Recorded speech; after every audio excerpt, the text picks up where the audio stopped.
Okay, so I was looking at the like walkthrough. I think everything I was talking about from what like part 4 of like Apollo's backstory. I'm pretty sure that's in like part 6 or part 5. But yeah, we're gonna start part 5 today. I like Athena, so I'll probably just select again since we saw the anime opening last time. Yep. I'll just do new game.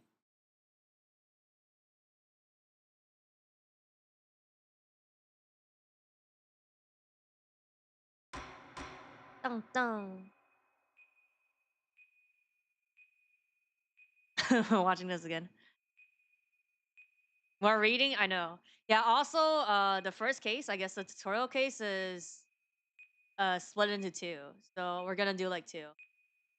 But also I was looking, there's like one case that's like 10-hour walkthrough, so that might be more than 12 hours for part 5. And for part 6, there's a walkthrough that's 12 hours. So I think I'm just gonna split it in like 3 parts. Like not worth it.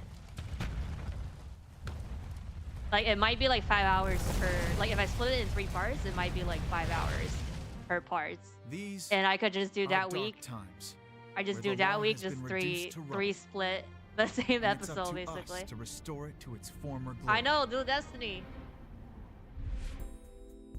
Because I look at the cover. I know what you mean. Of like it looks like your target Apollo, you know what I'm talking about. I'm like, I think what I was thinking last time was that Don't you worry. I've got a trusty 3 parts visible, yeah. No, I just don't want, like, I mean, I could make it in 2 parts. One part would be like 7 hours. Because a 12-hour walkthrough means that me playing it might be like 14 or 15 hours. Let's do this. There's also a case that's like more than 10 hours walkthrough. She's been with us for half a year. Right, Ace Attorney. I can hardly believe it. So yeah. Anyway, we'll see what happens. Her power will be our Athena. She's so cute. I mean, Maya best girl, but I like her. Are you all right, miss? Her what, psychoanalysis. For this very reason I returned.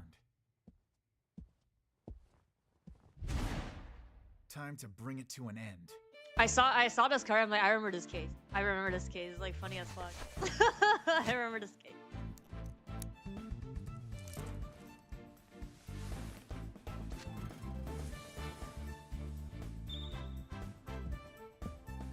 Okay. Dun dun dun dun dun dun dun dun dun dun dun dun dun dun dun dun dun dun.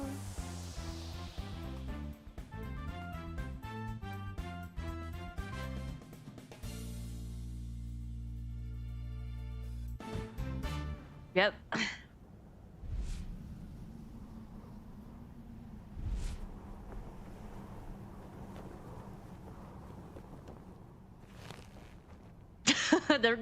the bracelet is still on it, on him.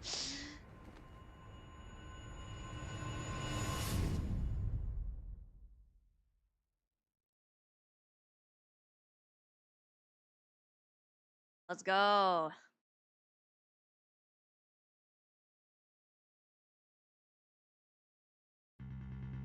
Yep.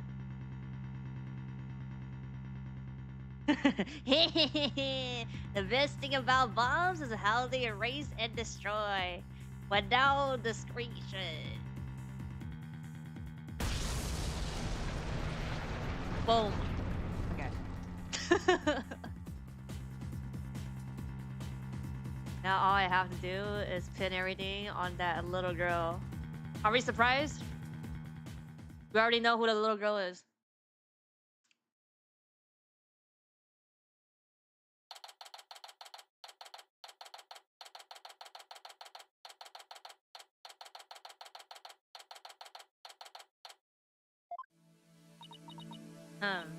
Nope, not feeling nervous at all. Amazing what a girl can get used to. Even a tense atmosphere like this is no biggie. You doing okay, Athena? Look at the model shading on the. Oh, I'll follow. Yeah, doing great. Like, a little tune great. Hum a little tune great. Oh yeah, well that's good to hear. Although what? I could have sworn I heard your voice crack for a second there. Ooh, I'm that transparent, huh? Cracking? No. My voice isn't cracking. Nervous of steel here, I tell you. This is Apollo Justice. Yep. He's a fellow lawyer at the office I work for. Apollo is the lead for the defense on this case. I'm going to be there at the bench with him, doing what I can to help out. I'll do whatever it takes to defend Junie. Speaking of steel, how are you holding up? That explosion really did a number on you. Just happy that you're okay, Athena. Although I can't pretend I have no connections to this case. That's why I'm gonna see to it that Juniper's name is clear.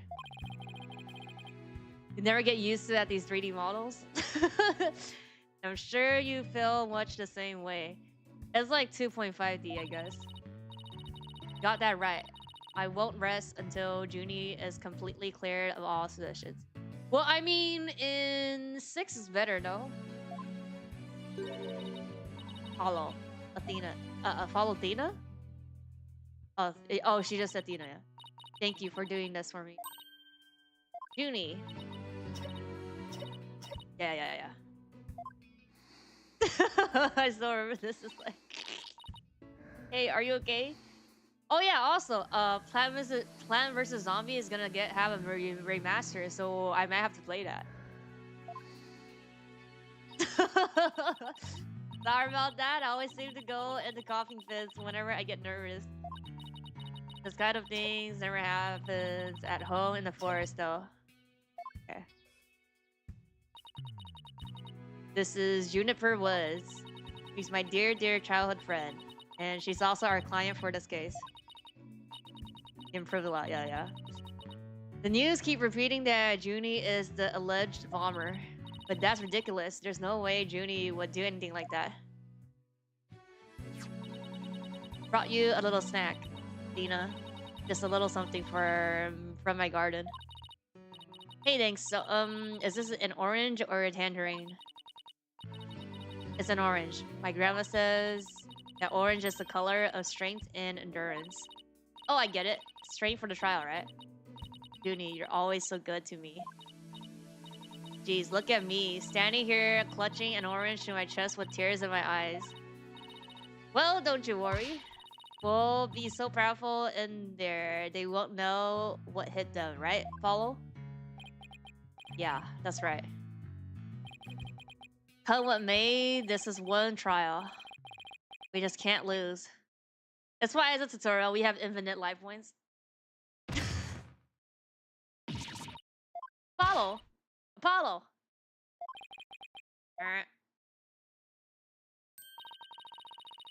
I still don't know how she knows that where the machine keep being kept at. What do you mean? The sunflower? Blood is sweeping through his bandage. One of his wounds must have reopened. All this time, he was trying to put on a brave face, but he was really overdoing it. Mr. Justice. Huh? Trial's about to start, sir. Please proceed to the courtroom. What? Now? But Apollo's in no state to defend. Like, we going up? I have to defend Juniper. What are we gonna do? The trial's about to start with or without us. There's only one other option I can think of at a time like this. But even if I called him now, he'll never get there in time. Yeah, so it's through the sunflower, I guess? No, wait, there's something else I can do. Apollo, give me all the evidence for the case. Huh? Where are you going? What are they gonna do? The lift? Dismiss? The defense would like to submit a substitution of attorney petition. Athena! Not serious. Seriously, you're not. You just concentrate on getting better. I'll defend Junie. All by yourself? Athena, stop for a sec and think about what you're saying. You never once taken a case on alone before, right? No hit, problema? I can't handle it, I think. Guess it's really up to you, Junie. Would you be okay with me taking over? Sure. I believe in you, Athena, and that's enough for me. Asthma problem she has. Her hat looks too small and flat to hide anything. Well, you're worried for me, aren't you? To be honest, I'm pretty nervous too. I think my heart just might just burst out of my chest. But you're in no shape to stand at the bench now. So you just have to leave it to me. Alright, I can see your mind's made up anyways. I hate it that it can't be there. I can't be there, but I know you'll give your uttermost to defend Juniper. You bet I will, rest assured of that. My name is Athena. What is this? Seekis? Seekis. Seekis? I'm just a newbie, but I'm a lawyer. This is only the second time I've taken the lead in a defense case. It'll be the first time I stand up there alone though. But I have to do this. And I'm definitely not about to let anything bad happen to Junie.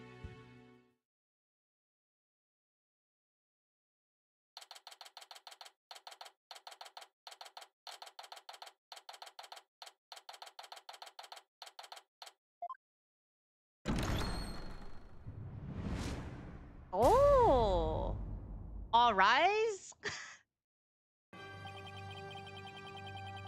What is now in section for the trial of Juniper was. The defense is ready, Your Honor. Prosecution is also ready, Your Honor. And what is the meaning of this? I was under the impression that Mr. Red Monkey would be my opponent today. What? Red Monkey? Yes, well, a substitution of attorney mission was submitted just a few moments ago. Yeah, I know. You like ego, no? Due to the explosion in the courthouse yesterday, Mr. Justice is unable to continue. I see. Not at all surprised he used that as an excuse to run away. With me as an adversary who wouldn't want to fake illness in order to escape. What? The nerve of that guy. I'm going to give him a piece of my mind. Well, I would if I wasn't so nervous. Arrogant jerk. You arrogant jerk. Oh, no, Widget. Is my hearing getting worse? Could have sworn I heard the defense said something just now. No, you did not hear anything at all, especially not from me. How odd. I could have sworn and also heard something. Oh, that would be my indispensable partner, Widget. He sometimes blurts out what I'm thinking. Well then, if that's the case, then it's a clear contradiction to what you just stated. A contradiction?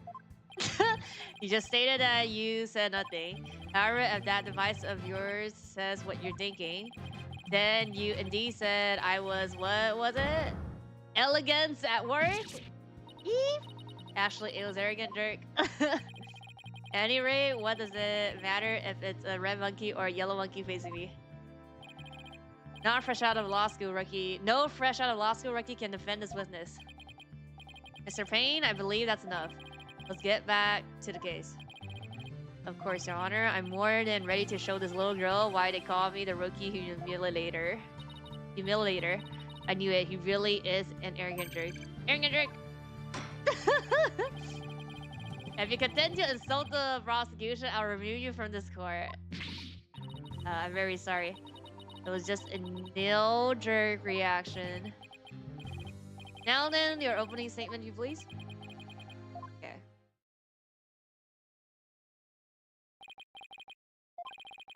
Now then, the incident occurred yesterday here at the very courthouse in courtroom number 4.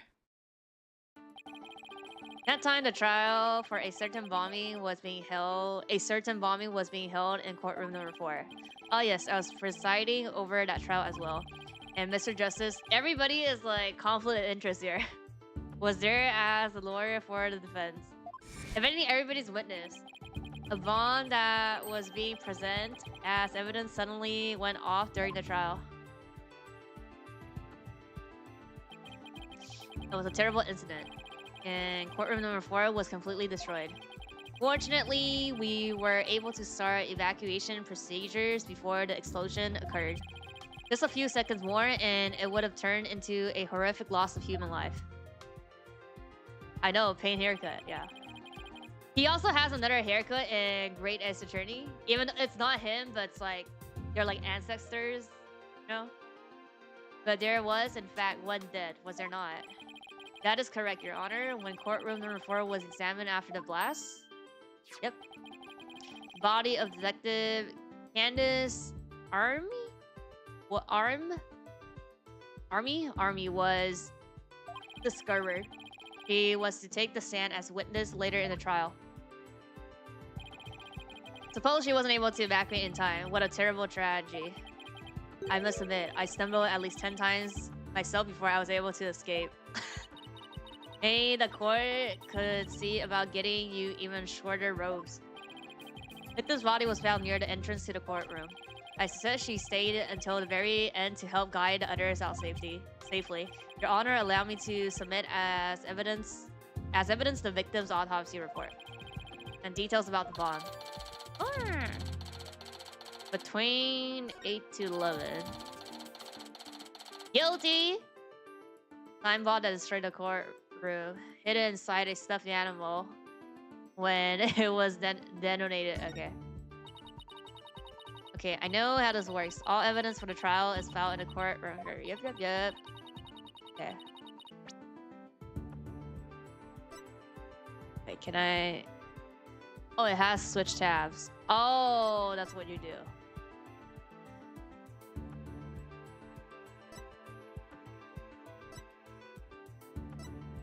I can't see anything right now though, right? I can't... Oh, okay, this has no details this time. Okay. Same as this. Please shitty that. But wait about...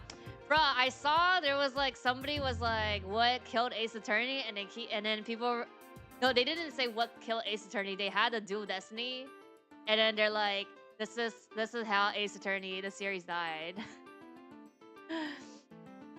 Better take a peek later. Now then, please call the accused to the witness stand.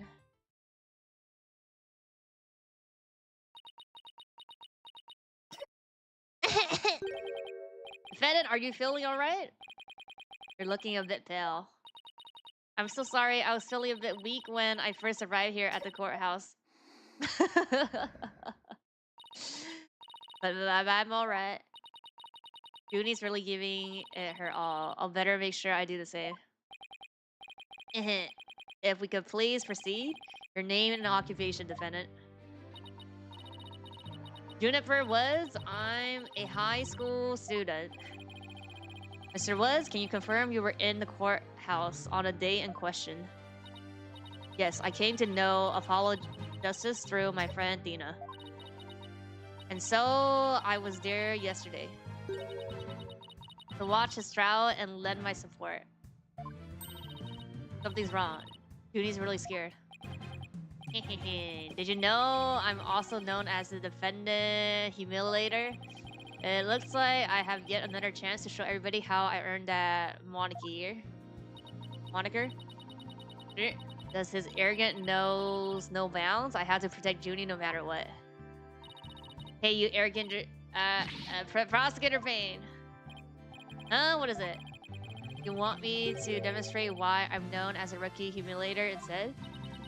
Deep breaths, Athena. Don't let him get to you. Prosecutor Payne, Junie is telling the truth. Mr. Justice also backed up her claim when we saw him in the defendant lobby. And Junie, he said that he was glad to get the Lotus route you gave him too. He was? My grandma says Lotus Road is good for your eyes. She says they can even help you see into the future. They can? Then that's a perfect present for a lawyer. And if that's true, I guess he must not have eaten them. A sweet, meek girl like this blowing a courtroom to bits? I must say it's very hard to believe. Objection! Now, Your Honor, don't let her seemingly innocent appearance fool you. The defendant had a motive for committing this crime. That's not true. I don't have any kind of motive. And I didn't even know the lady who was killed. Uh-oh. I bet the investigation didn't turn up any connections between the victim and the defendant. Oh. However, that doesn't matter. The only thing that does is that her objective was the destruction of courtroom number 4 itself. Hey, what's that supposed to mean? Why in the role where when Miss Smith was want to do that? That's a very good question coming from a novice such as yourself. But first, a question for the defendant. Have you ever been brought up on false charges? What? Well, yes. Yes, I have. And did that experience cause you to harbor a grudge against the court system? Objection! No. Wait just one moment. If that kind of thing was a motive for blowing things up, then every one of our clients would turn into bombers. That's a valid point. We wouldn't have a single courthouse left standing in this land. I could see the accused isn't the only one who might bear resentment against the courts. But Miss Woods is the only person who could have committed this crime. Why? Because we have found some decisive evidence that proves the defendant's guilt. Besides the I believe it when I see it as BS. Involves a very unique aspect of the bomb itself. What, the toy? The elephant guilty? Your Honor, and what exactly was so unique about it? Why don't we have her answer that question? Huh? Me? I noticed that you appear to be very nervous, and well, gentleman that I am, I'd like to offer you the chance to gain some confidence with such an easy question. Could he be any more condescending, really? What a truly unpleasant man. L is for loser. What did you say? Nothing? Not a single thing? Can't you just turn off the widget? Now, let's see. What was I supposed to do at a time like this? I mean, I can't look at this, though. Oh, I have to look at this. There's nothing about this, though. Information I need is somewhere in the courtroom. Wait, is it? Court record. No, it isn't.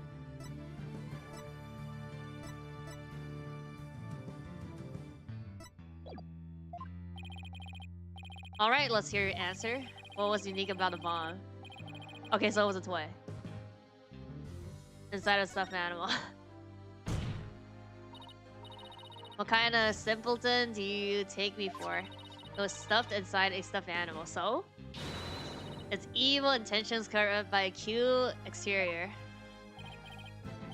Very good, have a cookie.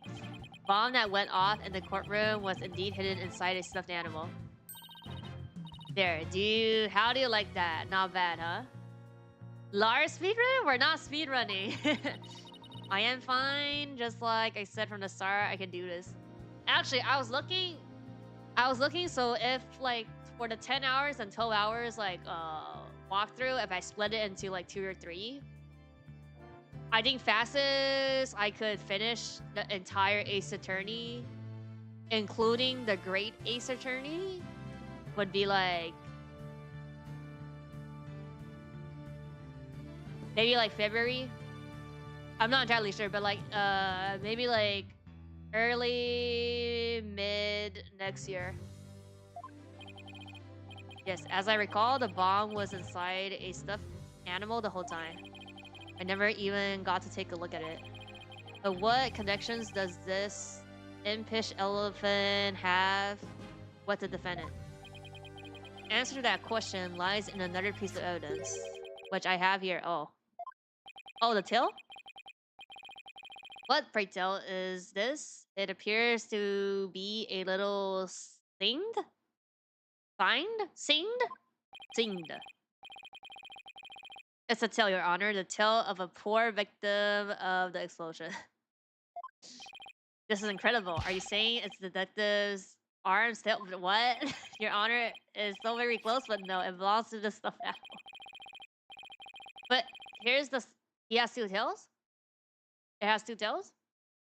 It's called the Phony Panthy, a rather unpleasant name if you ask me. He's the mascot for a campaign to eliminate false evidence and false charges, you know. Oh, exactly. His motto is phony evidence is just trucked up. That's so wrong on so many levels. The Phony Panthy's tail is made of vinyl cloth, and we found something very interesting on its surface. The defendant's fingerprints. What? The Phony Panthy provided the prosecution with all the evidence we needed. It clearly proves that the accused handled the bond.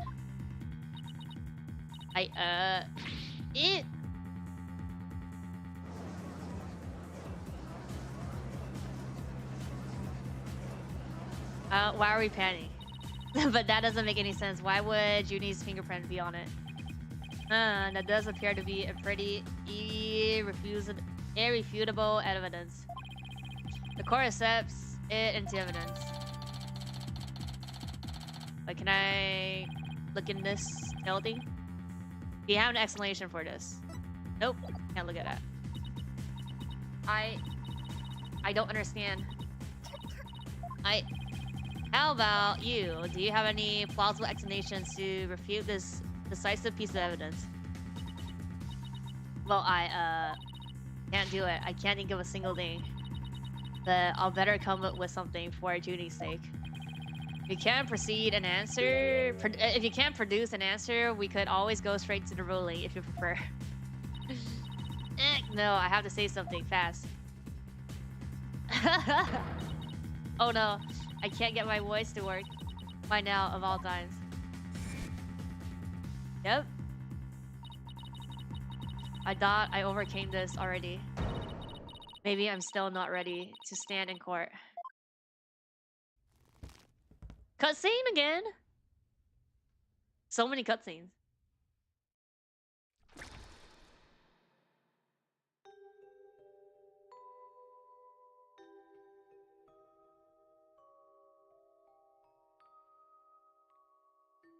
We already know this, like, this is going to be the last case.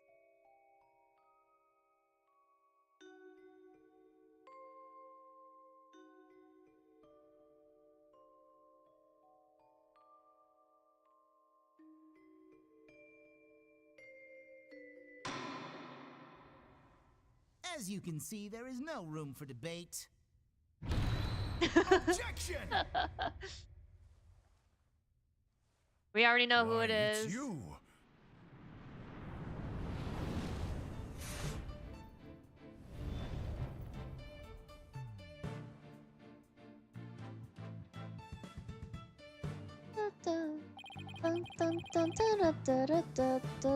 Sorry it took me so long to get here, Athena. Paul explained the whole thing to me over the phone. He asked me to come help you out in his place. Thanks for coming. I hate to admit it, but I was having a real rough time on my own. I don't know. I think you were just doing fine, all things considered. We literally had a PTSD flashback. And you hung in there giving me enough time to get here. Now let's turn things around. Got it, boss? Oh, look who showed up out of the blue. If it isn't Mr. Phoenix Wright, you've always managed to surprise me. Your Honor, Mr. Payne has called for an early ruling. But I believe there are still many things that need to be deliberated? How did her fingerprints wind up on the stuffed animal tail? How was the bond even detonated? Until these questions are answers, I assert it's impossible for a fair ruling to be made. You're absolutely right. Let us continue from where we left off. I assume you have no objection? Not at all. Time for some flour. Really looks like she's having a hard time. Junie's really struggling. Mr. Wright, I get the sense she's afraid of the courtroom itself. Because of yesterday? Yeah. It was understandably very traumatic for her. Poor thing. And here she is, back at the courthouse again, being so brave. I'd like to make a request, Your Honor. If at all possible, I'd like to have Miss Woods rest in the lobby. Given the defendant's conviction, very well, I grant special permission. So we're not gonna cross her? You'll get some rest, Junie, and leave the rest to us. Okay. Thank you, sorry about this.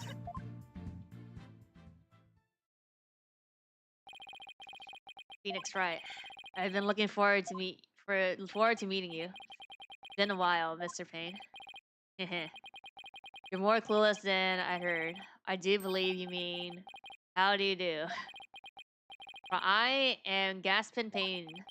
I am the younger brother of your long-standing rival, Winston Payne. Yeah. What? Long-standing rival? When were we ever rivals, let alone long-standing? You'll see.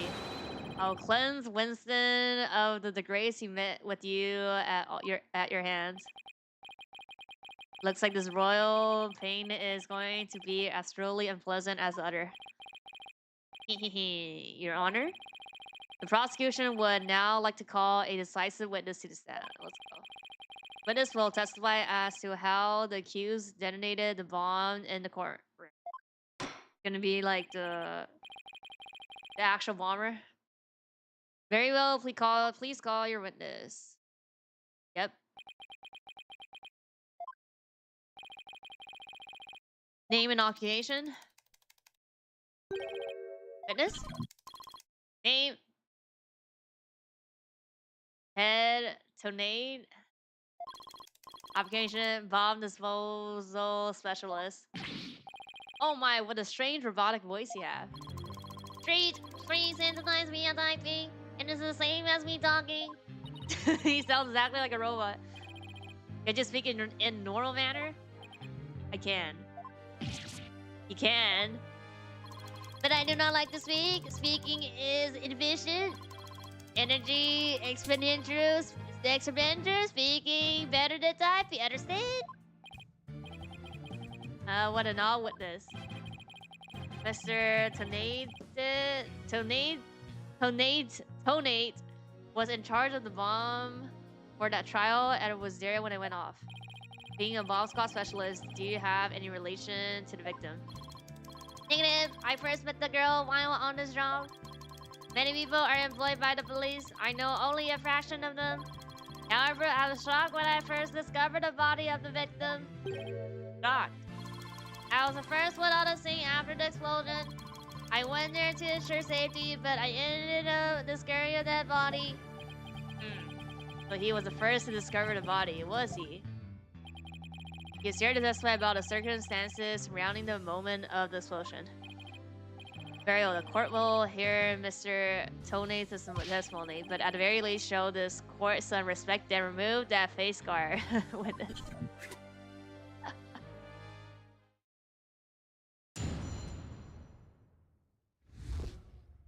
When the bomb went off. The bomb was originally disarmed by me and then transported here as evidence. Bomb name HA3000, operated by timer or with a remote. I was watching from the gallery when I suddenly became alarmed. I saw that the bomb's timer was counting down. Real voice revealed? No. So even though the bomb was supposed to be disarmed, it somehow got switched on. Precisely, activating the timer is very simple. 1. Connect wires. 2. Switch on timer. A monkey could do it. I am sure even you would be able to, Mr. Wright. I guess this makes you the blue monkey and this barrel fun boss. The Pokemon monkeys, we have red, yellow, blue. So no grass, but we have electric. I'll now like to begin my cross-examination, huh?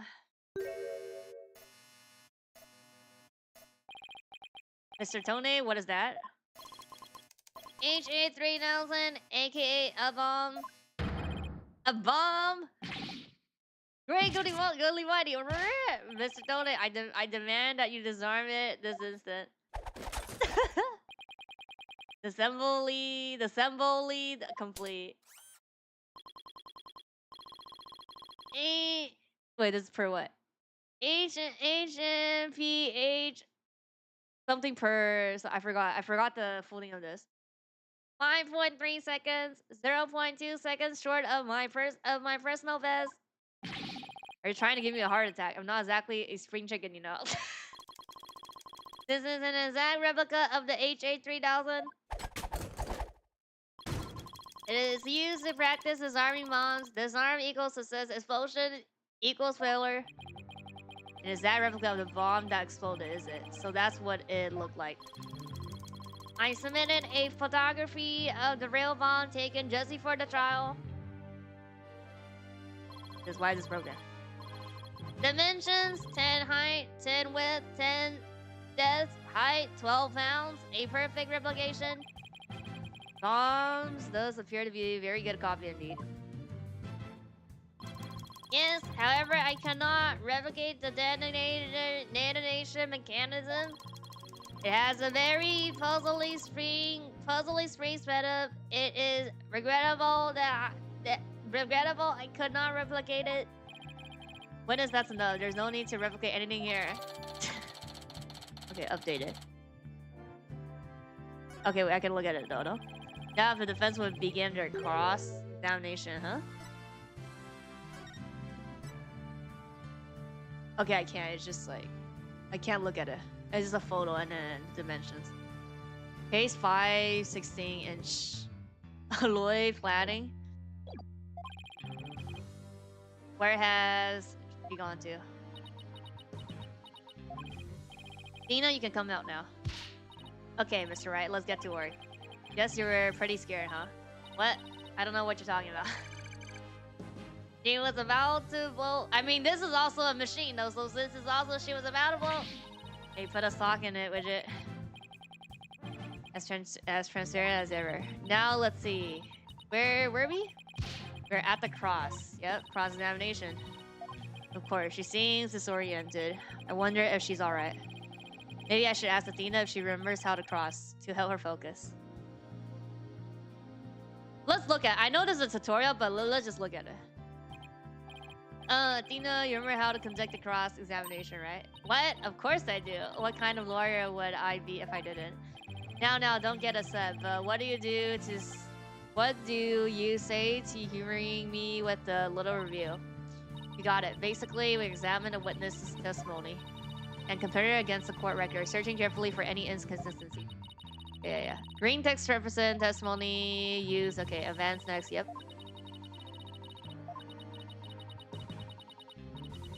Paying close attention to the testimony, we should keep an ear out of anything strange. Be prepared to present to our case via the court record. Yeah.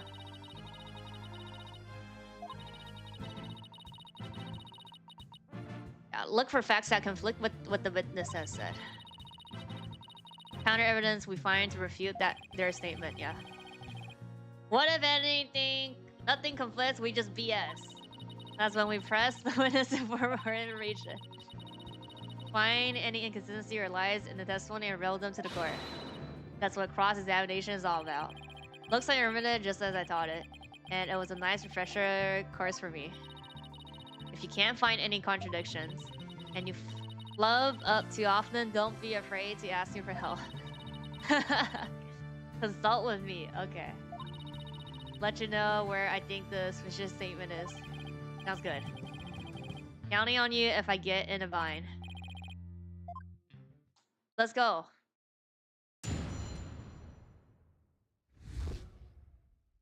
When the bomb went off.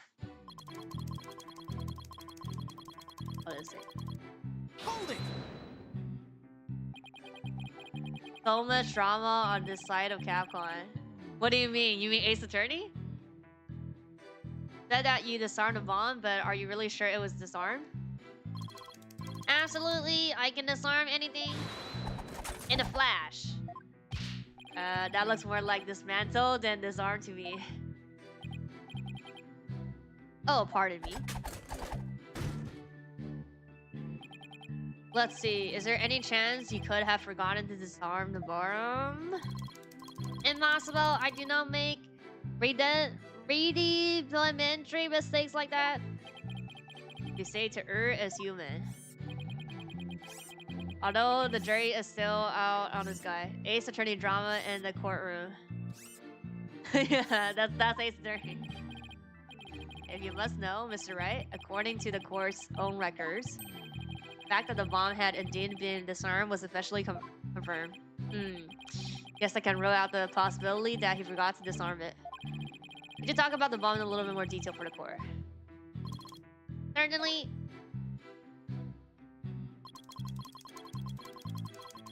Hold it! What was the approximate size and weight of the bomb? Dimension 10, 12 pounds. This information is also written on the photograph. I know. Yeah, here is on the back. According to this, the case is made out of, oil painting 5/17 of an inch thick. That certainly sounds like one thick and very heavy bit of metal. Bet if I drop that thing on your foot, you'll be hopping. If you drop that thing anywhere, it'll be hopping for the nearest exit. Very well, I believe the court has heard enough about the bomb itself. So, Mr. Tone, you were keeping an eye on the bomb. Where were you watching from?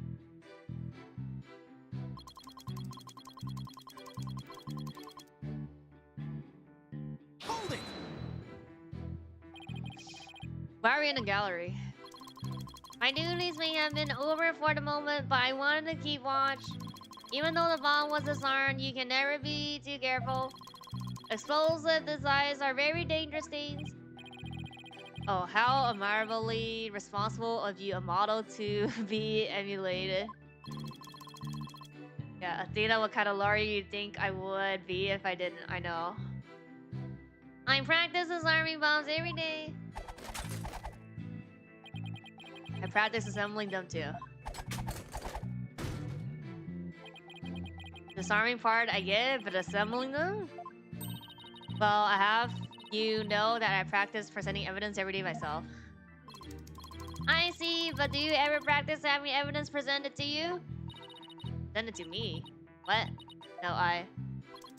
Then you cannot very well call yourself a professional yet, can you? That does it. I'm gonna start practicing having evidence present to me every day. And you better drink some coffee, boss. We're gonna be pulling an all-nighter. I don't think that will be necessary. Or worth either of our time. The same lawyer that almost lost the case? What do you mean? Don't she know? Like, the question was if you know what cross is. Come on. So, what did you witness from the gallery?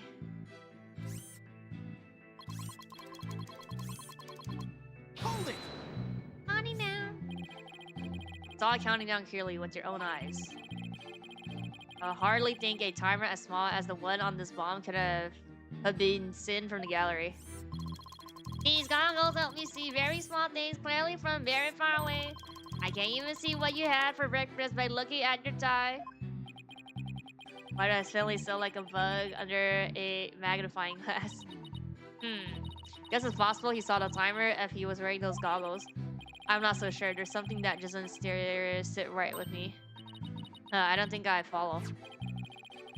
Yeah, Vaughn was completely hidden inside a stuffed animal, so well concealed, in fact, that it didn't even look like a bomb at all.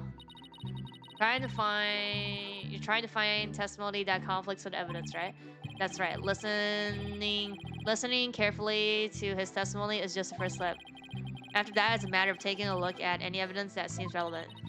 Remember that you opened the... Yep. Okay, so it's that line, basically. Wait, there's one more line after this, though, I think. Testimony is about when the bomb went off. So I think the state it was in at the time would be pretty important. Bomb that didn't look like a bomb, because it was inside a stuffed animal, huh? Oh, it's the last line. Okay. Oh, this. Objection! So you say you saw the bombs countdown. Is that right? Of course, I clearly saw it counting down to 0. And I say that you're clearly lying. What are you talking about? There's no way you could have seen that bomb timer. After all, the bomb was concealed inside a stuffed animal. How can you claim to know the bomb was about to go off when you couldn't even see the timer? But that's what? No. But that's oh, that's just like what? No. That does seem like a glaring inconsistency indeed. But this, how do you explain this? But, oh, that was great. Found a contradiction right off the bat. Always remember, Athena, when you find an inconsistency in a witness testimony, there's always a reason behind it. It could be a lie, a hidden meaning, a secret, whatever it is, it's up to us to dig it out. And pointing out every contradiction we find is the best way to do it, right, boss? Now the question is, what can we dig out of him? Well, let me see. No, there must be some mistake. Oh yes, of course. I remember now. The sound, I knew because of the sound. Sound? What sound? When the timer of this type of bomb is switched on, it beeps softly. Beep, beep, beep. It is the sound of the bomb counting down. A beeping noise, you say. Suppose it would be possible to notice that, even with the bomb inside the stuffed animal. Somebody made a mistake, my bad. Objection! You still don't know unless they say 5, 4, 3, 2, 1. How in the world did you hear such a tiny little sound all the way from the gallery? Listening for the sound of a bomb's timer is an integral part of my work. I constantly undergo training so that I will never miss it. I hardly think training would help you hear something so soft from so far away. What now? Are you making light of the fine science of disarming bombs? It is a sole mission that I put my life on the line to perform. What kind of specialist would I be if I could not hear a bomb's timer? It's not like assembling a toaster, you know? No, he's just showing off.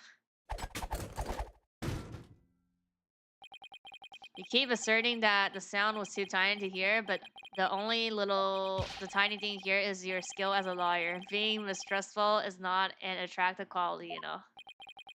And you're just overflowing with attractive qualities, are you? Oh. Or perhaps you have some proof that he did not hear the sound? Well, no, but those seems totally suspect. It's going to be really hard to prove that he didn't hear something. If I have this correct, the prosecution's argument is that someone reactivated the bomb before it was brought into the courtroom. What I don't understand is why you believe that person to be Miss Woods.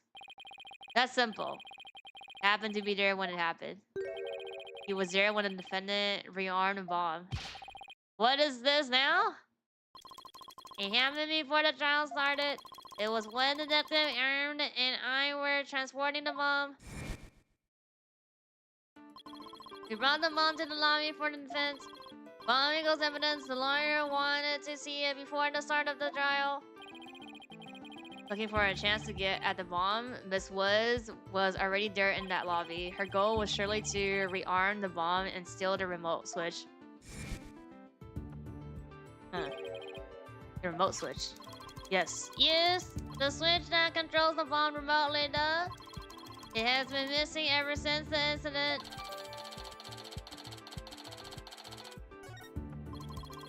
I am partially to blame. I left the bomb and remote on top of the transport case, and they were rearmed and stolen while I was talking with the lawyer. Defendant then used the remote from inside the courtroom to start the timer. Objection! How can you assert so unequivocally that the bomb was rearmed in the lobby? Objection! Bomb was safely secured in the transport case. Don't worry, don't worry.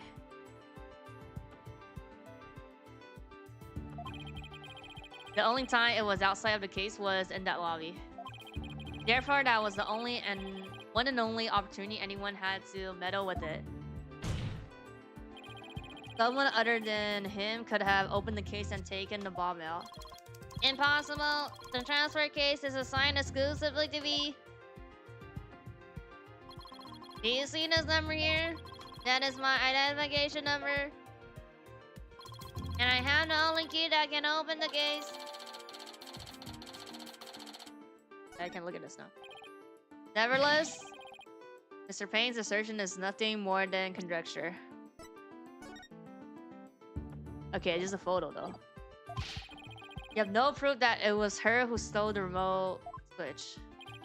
And by the same token, you have no proof that it wasn't her. But what I do have is a piece of evidence that proves the defendant handled the bomb. Ah! That too. 5 minutes, 24 seconds, 2 points, 3 decisection seconds. The defense advantage lasted a mere 5 minutes. Talk about a rotten hand. As long as they have her fingerprints as their trump card, I'm at a big disadvantage. It appears we will have to hear from the defendant herself once more. I wholeheartedly agree. I would like to recall her to the stand. Trust I have no objections. Worry about her convictions, but we do need her testimony. On the other hand, not sure I want to make Athena mad. I can read your feelings, you know, boss. Guess there's no hiding from her, huh? Don't worry, I know we need her testimony. But if anybody picks on her again, they'll pay. Yeah, she's already at Angular 1. Don't worry, I'll stop the proceedings before I let anything bad happen to her. Defense has no objections. In that case, I will take my leave. But before I do, there's just one more thing. Mr. Wright, is it? Me, yes. Dismantling bombs is my job. Dismantling the case is yours. Do you think you can handle it? I look forward to seeing you try. Guy's hiding something. Just know it. Now, if you will excuse me. Philip, please go out to the lobby and bring back the defendant.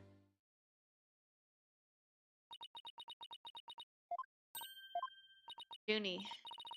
Hi, Tina. Looks even worse off than before. Don't worry, Junie. We're here for you. Thanks, Tina, and I'll do my best too. You blow up the courtroom because you bear resemblance against the court, correct? No, of course not. What's that you say?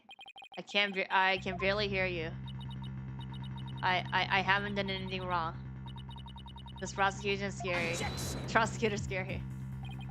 What an impudent little girl. Stop acting innocent and tell the truth. This is getting ugly. You rearmed the bomb because you wanted to blow up the courthouse. Admit it. That's why you went to the lobby where Mr. Justice was. Isn't that right?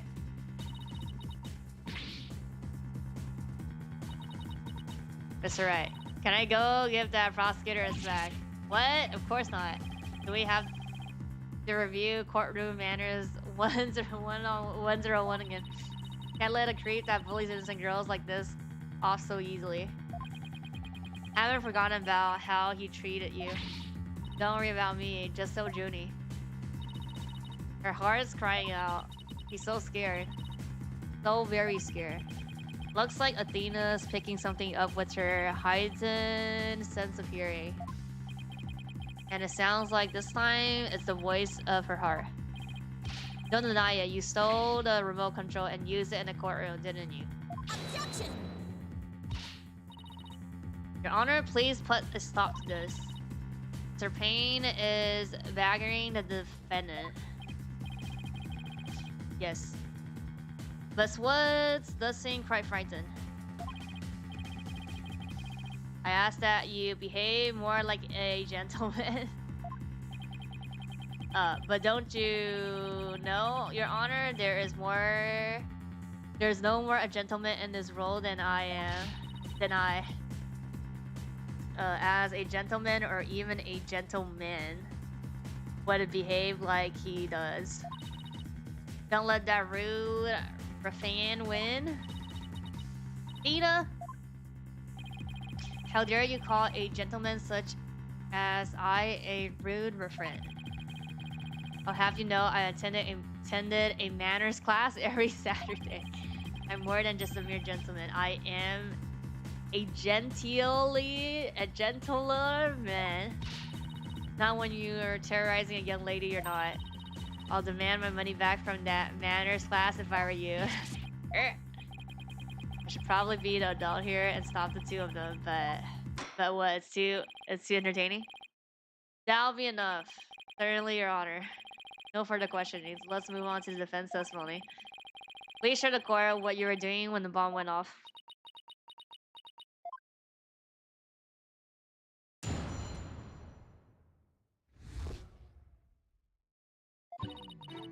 Well, it was that day. While I was watching from the gallery. The bomb went off. And rebels started falling. It fell on top of me.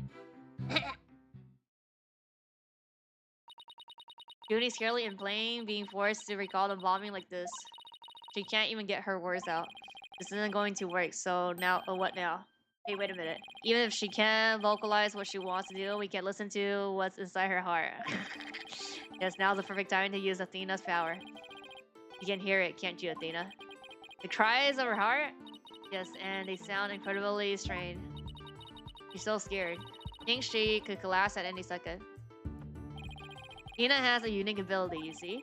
With her finely tuned sense of hearing, she can hear the words of witness heart. In essence, you can sense how a person is really feeling from the tone of their voice. Yeah. This is like those what is it called? Behavior body master analysis people. Guess it's all up to Athena and her special ability now. Objection, how you can say he's guilty? You weren't even there. They just BSing. They just always BS. Athena, I want you to use that analytical psychology you study. Yeah, analytical psychology, guys. And listen to the testimony of her heart. Okay, boss. I'll give it a go. After all this, the whole reason I put all that effort into studying analytical psychology. Analytical psychology. What is this? Forget it. Let's do this.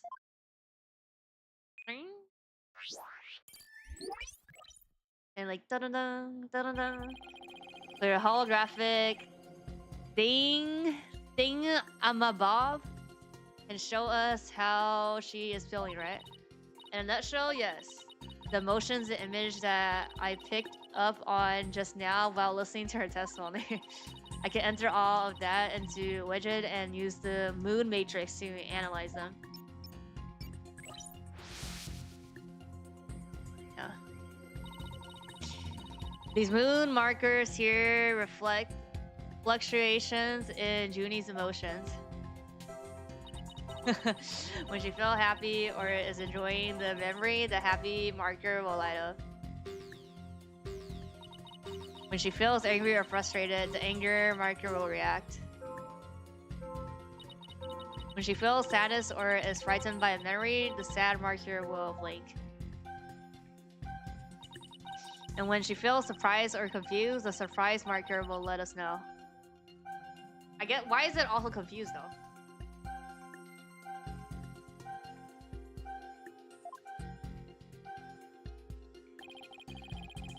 So what's your special ability? Oops. With your special ability and widgets moon matrix program, we can track how she is feeling as she testifies. Talk about the wonders of technology. Yep. Now let's give it a shot. Thinking up some kind of discord or noise in Junie's heart. See here, this is what the noise looks like in the moon matrix. It's a result of inconsistencies between her testimony and her feeling. If we can pinpoint these inconsistencies, the noise level should drop. Okay. It's time to listen to her true testimony.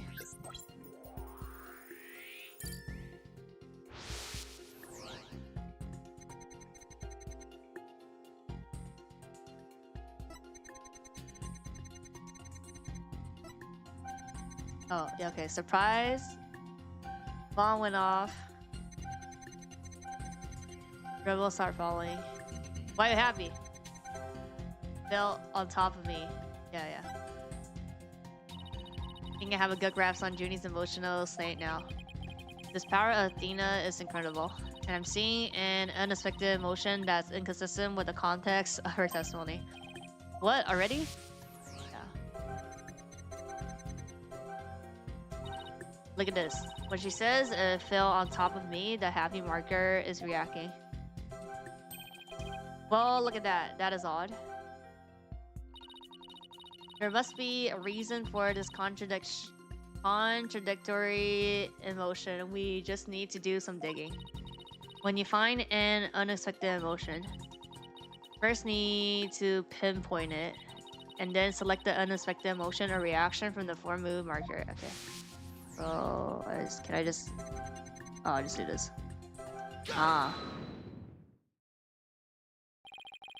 Widget is registering joy when she recalls a rebel falling on her. There must be a reason for this unexpected emotion. As a rebel was falling, was there also something that made you feel happy? What? Mr. Right, the feeling of happiness is spreading through Junie's heart. Keep going on this point, and I bet Junie will start to calm down. Great, let's hear what she has to say.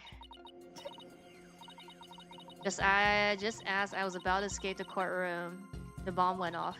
I was so startled. I tripped. And then Rebel started falling on top of me.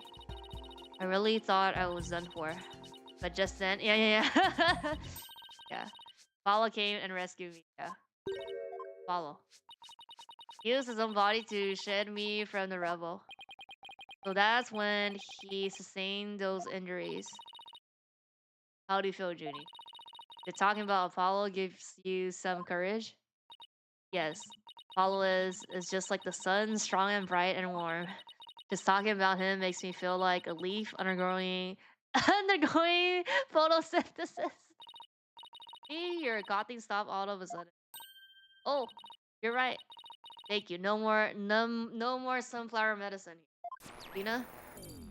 Okay, so 50%.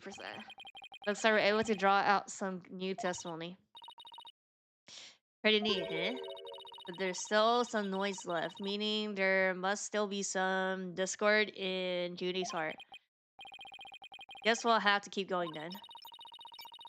And put this new info and update the moon matrix will be good to go. Remember what to do, right? When I find an unexpected emotion, I should first pinpoint it. That's right, and then you select it from the moon markers.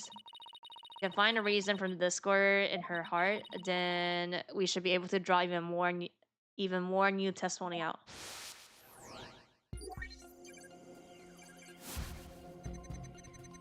Tried to run, but I was too slow. Before I could get away, the bomb went off. I was so startled I tripped, the rebel started falling on me. Thought I was done for. Info update. Why are you sad? Well, I guess because like he's gonna get hit. Can sense some discord in Juni's heart when I listen to her voice. There must be an unexpected emotion here somewhere. When you find an unexpected emotion, I mean, I guess it's expected. Selected the unexpected emotion. Okay. Okay, so yeah, I have to do it. Pretty sure it's the last line then.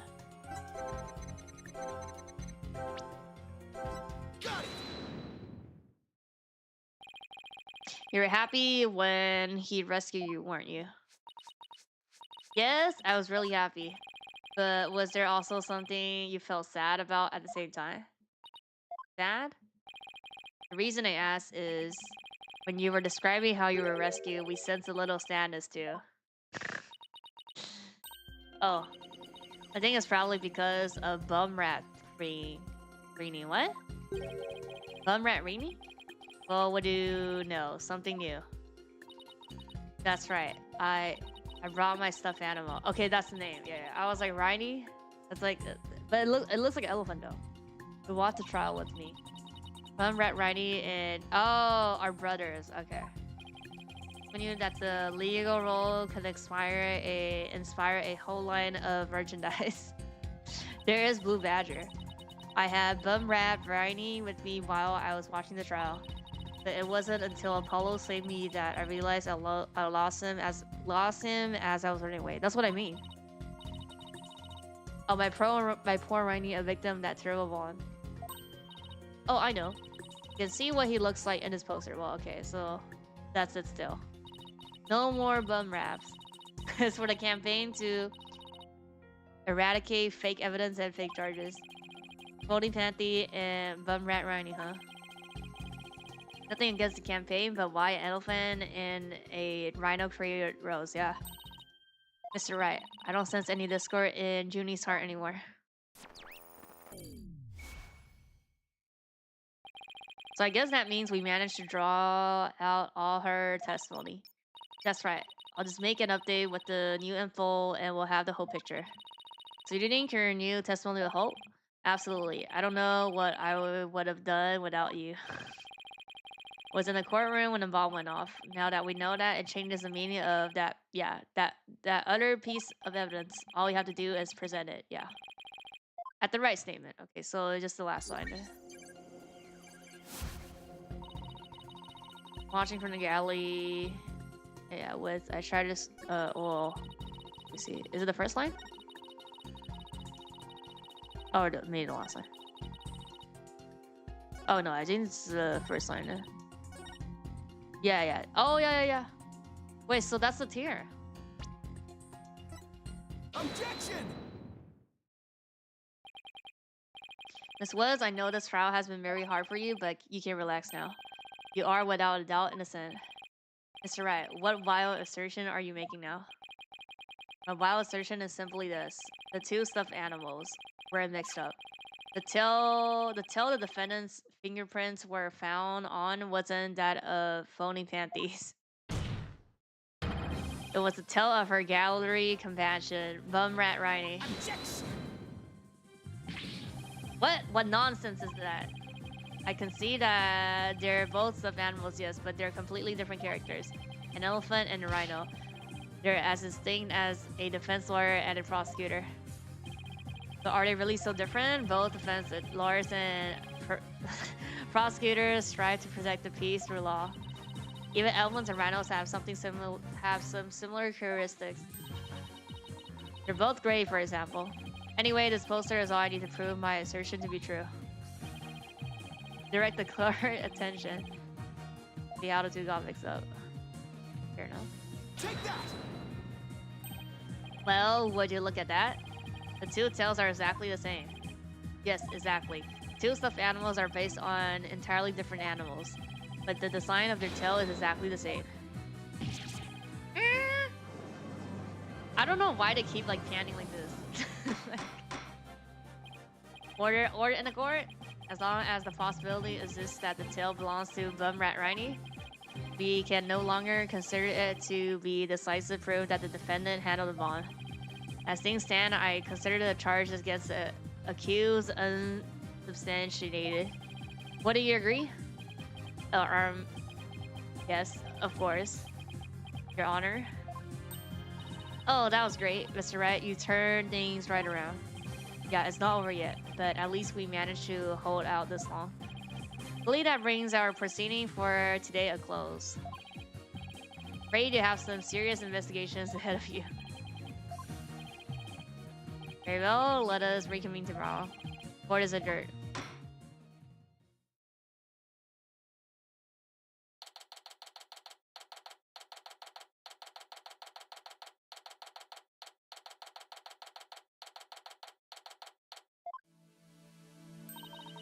That was so exciting, boss. We did it. True to form, you managed to just barely pull it off at the very last moment. True to form? Gee, I never knew you had such a glowing opinion of me. Thank you for everything you're doing. You did great, Miss Woods. You really stuck it out. And you got really brave at the end, just when we needed you the most, Junie. Thanks to you, we were able to turn things around. Well, you were the one who gave me that courage, Dina. Really, hehe, thanks. That was Apollo. So, to be honest, was I any help at all? Of course. Without you, we would never gotten out of that. We would have never gotten out of that tight spot. That's good to hear.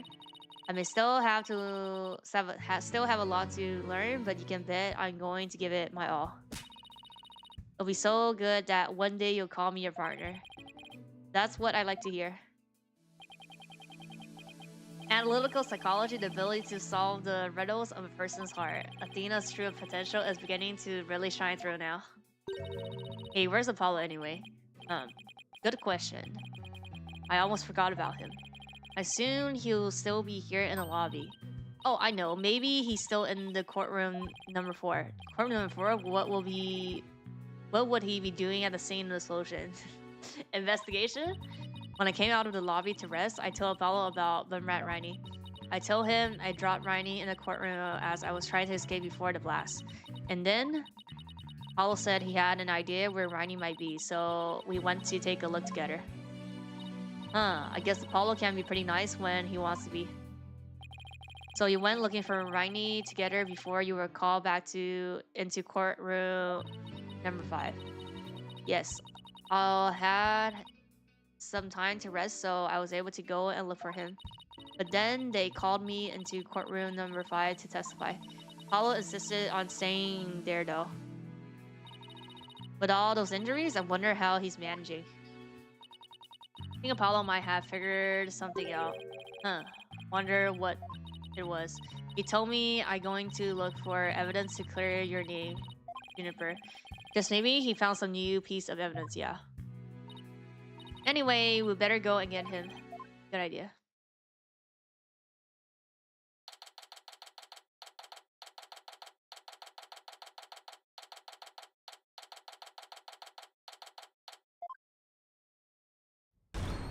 Where are you, Apollo? Trial's over for today. Come on, I know you're... No.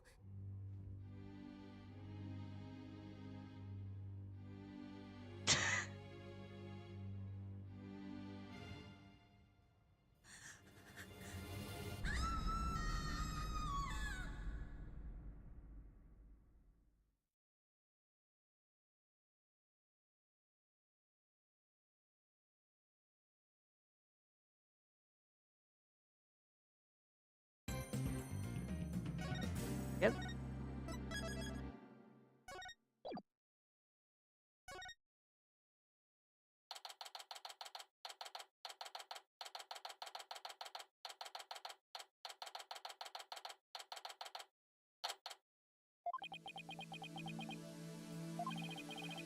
This is exactly how I envisioned the second day of this trial to start.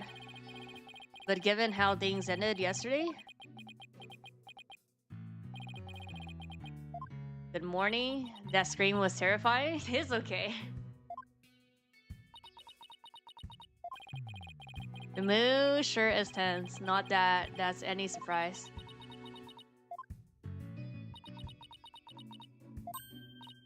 Oh, hey, did you read the paper this morning, boss? Huh? The paper that came out of left field. You didn't read it, then you don't know the big news. Somebody spotted an abominable snowman way up in the mountains.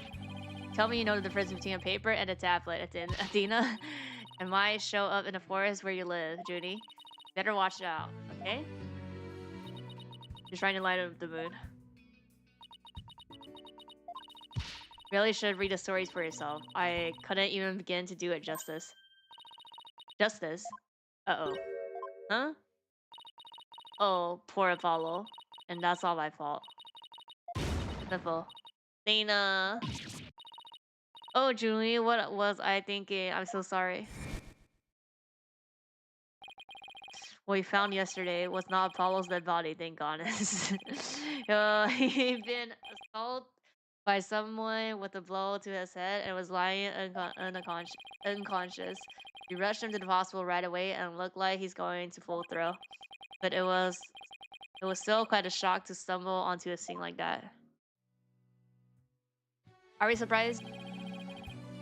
Is Miss Woods alright, Athena? Well, I managed to get her to stop crying. Now she's resting on that sofa over there. I guess she really feels responsible for what happened to Apollo. Poor Junie.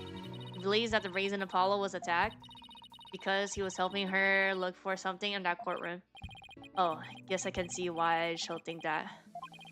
By the way, how are you doing? Who, me? Yeah, you know, yeah, you. I know you're concerned about Miss Woods, but are you alright? Me? I'm doing just fine, boss. I mean, yeah, it was a huge shock, but I'm alright. People who study analytical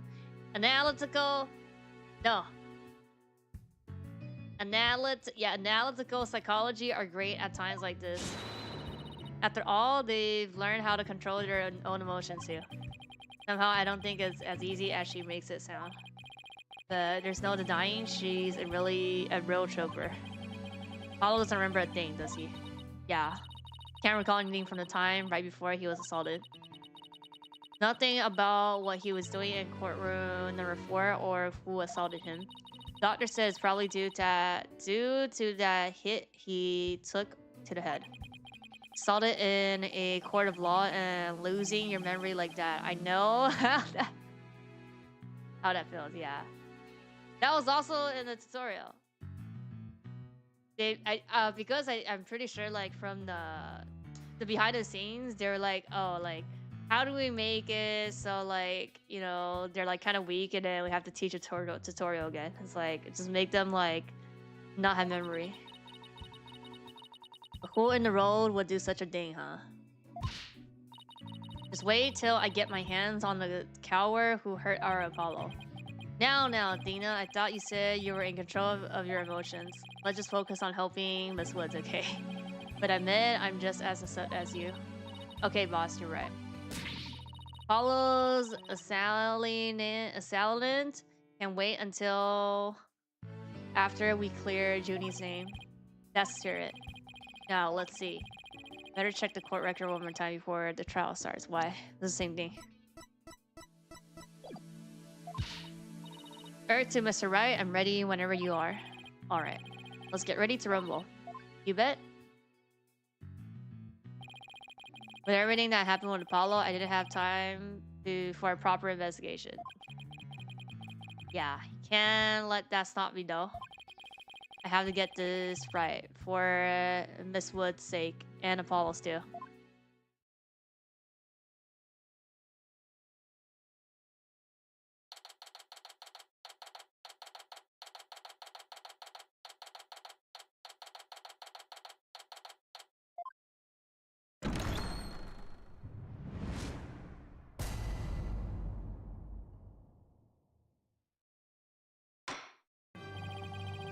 Court will now reconvene from the trial Juniper Woods.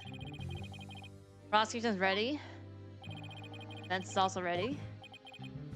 Now then, I believe I instructed the prosecutions to further their investigations. Oh, Jeff, thank you for the raid. We just started, what What's it in English? Do Destiny? The Do Destiny?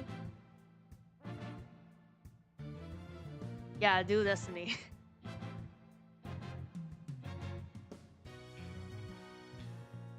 Because in the original, like in JP, it's just like 1, 2, 3, 4, like this is 5. Like there's no like they don't have the subtitles. I believe I instructed the prosecution to further their investigation. What's fee tax rate? Were you able to locate the remote switch in question? I'm afraid the remote switch is still missing, bruh. But say I'm disappointed, Miss Payne. Not angry, just disappointed. I apologize, bruh.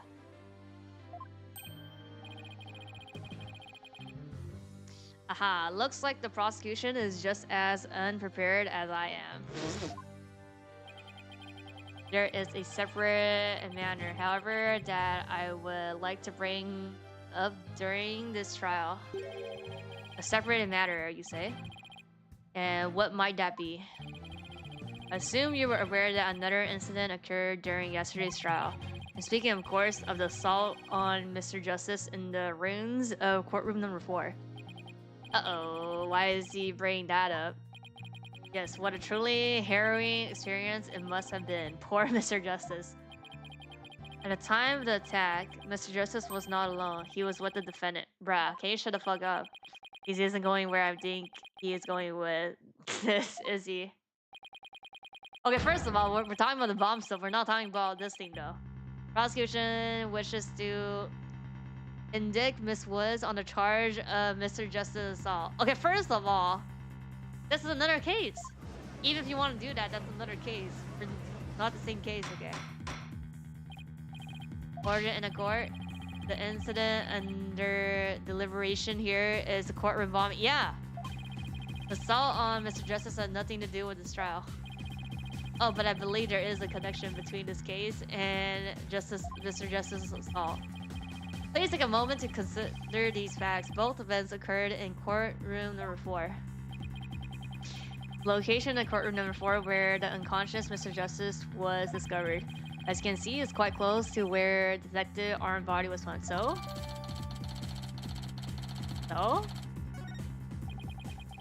Question is, why did the culprit feel the need to maliciously attack?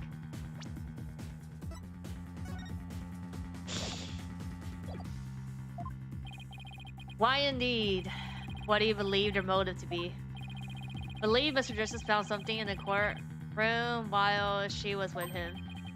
Evidence that fingered her as the perpetrator of the bombing. You mean he found some incriminating evidence? Precisely, and so I surprised that the defendant picked up a piece of rubble and hit Mr. Justice on the back of the head in order to silence him. Objection! Junie would never do such a thing. She was devastated when we found Apollo hurt like that. Please control your outburst. It is the prosecution's belief that by deliberating on Mr. Justice's assault, we will draw ever closer to the truth of the courtroom bomb itself. Very well. Miss Woods is hereby officially indicted on the charge of assaulting Mr. Justice. What? Why are you listening to Mr. Toby? Topit over there. Although, considering our conversation yesterday, I think Apollo might have figured something out. Wonder what it was. Tell me I'm going to look for evidence to clear your name. Juniper. Why can't we just wait till he wakes up and then just tell what the fuck? I mean, oh, he doesn't remember. He doesn't remember what evidence he found. Maybe the two incidents really are related after all. Well, it is. I would like to start by hearing from the defendant herself. Very well, believe. Please bring Miss Woods to the witness stand.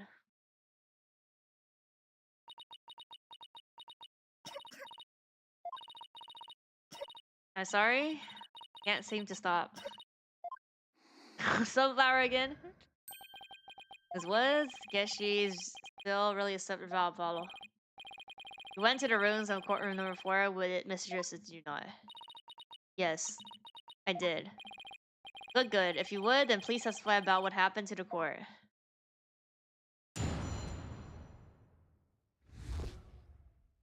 Alone with Apollo.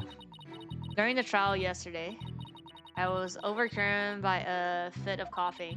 Apollo stayed with me and we went to the courtroom room together. But then I was called back to this courtroom to give testimony. Apollo insisted on staying behind in courtroom number 4. I swear I didn't attack Apollo. Why would I ever hurt such a kind person? So Mr. Justice stayed by your side while you were feeling unwell. What an admirable young man. I thought his loud voice was his only outstanding feature.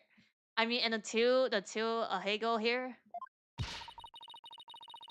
they look like a little imp at times, but Apollo can be really nice too. He's not that short, okay.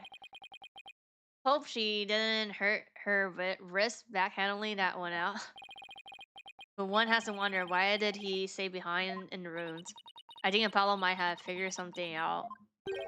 Something? What kind of something? Something to do with the courtroom bombing kind of something. I think.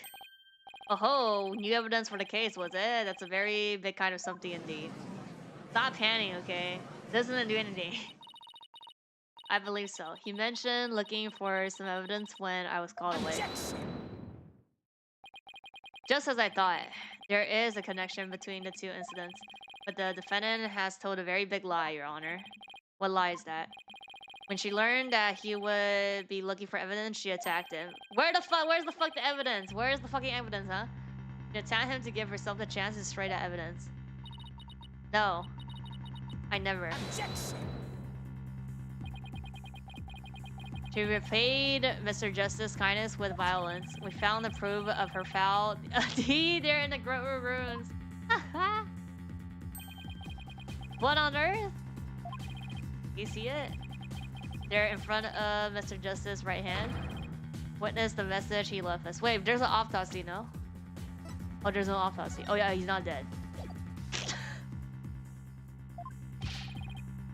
It's written in blood. Yeah. Was, why, isn't that? That's right, Your Honor. It says was in capital letters. What? I submit that Mr. Justice left us with the name of his attacker before he fainted. Anyway. No, that can't be true. Why would Apollo write my name?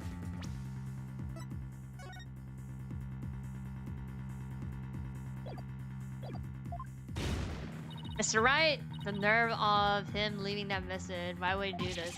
Hey, don't take it out on me. I don't understand it any more than you do. When we discovered Apollo yesterday. Apollo. No. It's not Christmas yet. We didn't even have a chance to rush over to him. As soon as security heard Athena scream, they ran in and were going off the area. After that, they were in the courtroom number 4 with Apollo the whole time. We couldn't investigate anything ourselves and had to leave everything to the police. Police forging evidence? No, I never thought they would find some bloody writing there. You guys were there, like you could like, well, I guess they didn't look at the ground. Now then, please begin your cross.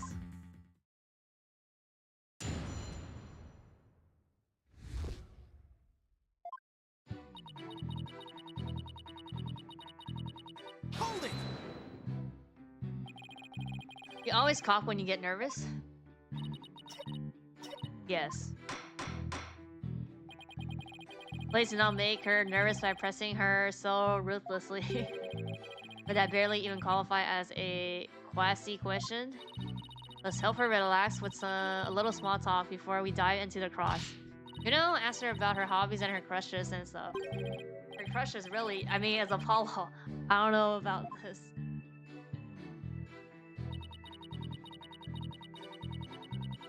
Hold it! Why exactly did you go to the courtroom ruins? Went to look for my medicine. Stop my coughing. medicine. It's not the sunflower? Why would your medicine be in a courtroom number 4? I dropped it in the heat of the moment. Bun Rat Riney. He was keeping my medicine safe from me. Huh. He has a little compartment that I can put things in, you see?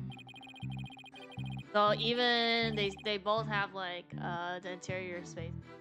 Yeah, the same type of pocket. That's where the bomb was inserted. What insert?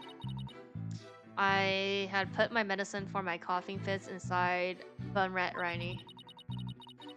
When I told Apollo about it, he said he'll help me look for him. There was so much rubble in there. I was worried, but there was no rubble or anything in front of the witness stand. So when I got inside, Apollo went straight there and started looking for my Riney in that area. It was so nice of him to do that for me, in spite of all his injuries. Apollo is so strong and kind, just like the trees of the forest. The way she makes him sound, you'd think Apollo was some kind of ancient god. Oh wait. So that's why you went to the ruins, I see. That seems to be quite an important fact. Please add that to your testimony.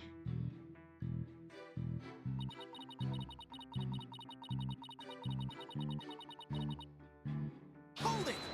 This one? You're around the witness stand, are you sure about that? I'm sorry, did I say something wrong? No. Of course not. I was just testing my hearing. Must not accept her. Must not accept her. Yes, I'm sure that's where we search first. Then I was called back. Hold it! That was when you were called to the stand after his testimony, right? Yes, the bailiff came to courtroom number 4 and brought me back to this courtroom. And what about Mr. Justice? Did he come with you or did he stay behind? Nope. Hold it! Better not ask her about Apollo. I know. I'll use some small talks here to get her to relax a bit. Do you have any hobbies? Hobbies? Well, I love growing vegetables in my garden. I love to knit. I like to sew too. Sewing too. I made this outfit myself. Keep it up. It's working. Now ask her if she has a crush on anyone. Is there anyone in particular you like right now? Objection! That's right. Is that question even remotely related to this case? Yes. To this case? Yes. Not really? Yes. You refrain from asking questions unrelated to the case at hand. Sorry. -1 to brownie points. Please continue with the testimony. I believe you were telling the court about your attack. What?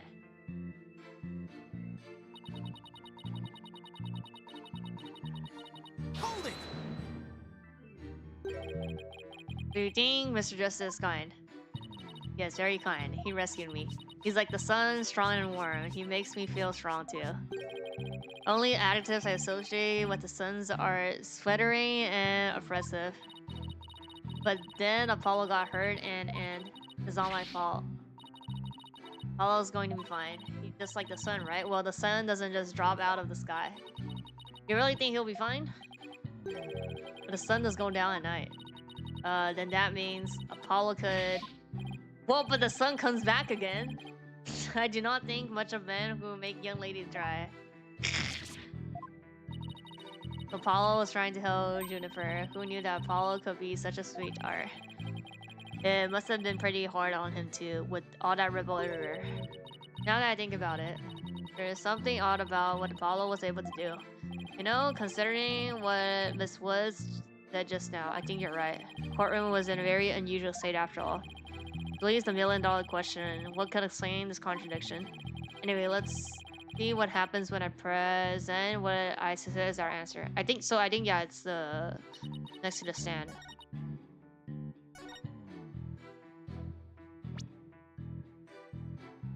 Right, there is no rubble, right?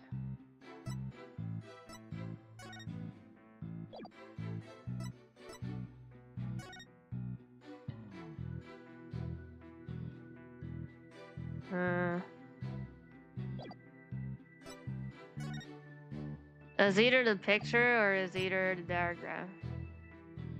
Objection! Diagram? Yeah, so he started his search with the witness stand, you say. That's right. I guess maybe he wanted to start from the furthest point in the room. He was being so brave. And strong. What do you mean? Nice words, Apollo. What? That's her last name. Her last name's Woods. But that's odd. Under circumstance, he shouldn't have been capable of that. But he was, and he still is. He may not look it, but he... Is there supposed to be a like here? He might not look it. But he really is brave and kind too. No, that's not the part I'm finding fault with. Someone has a crush on Apollo. What you're claiming is something that no one should have been able to do. But I should think that anyone can be brave and kind if they wanted to be. True, anyone can be brave and kind, but if you would please take a look at this diagram. For the courtroom and to say how was it possible to walk up to the witness stand? Oh, I see your point. The rubble blocks off the access to the area around the witness stand. Okay, but I guess the witness stand. They're talking about the arch part, not this, because this is still the witness stand where they stand on it. No.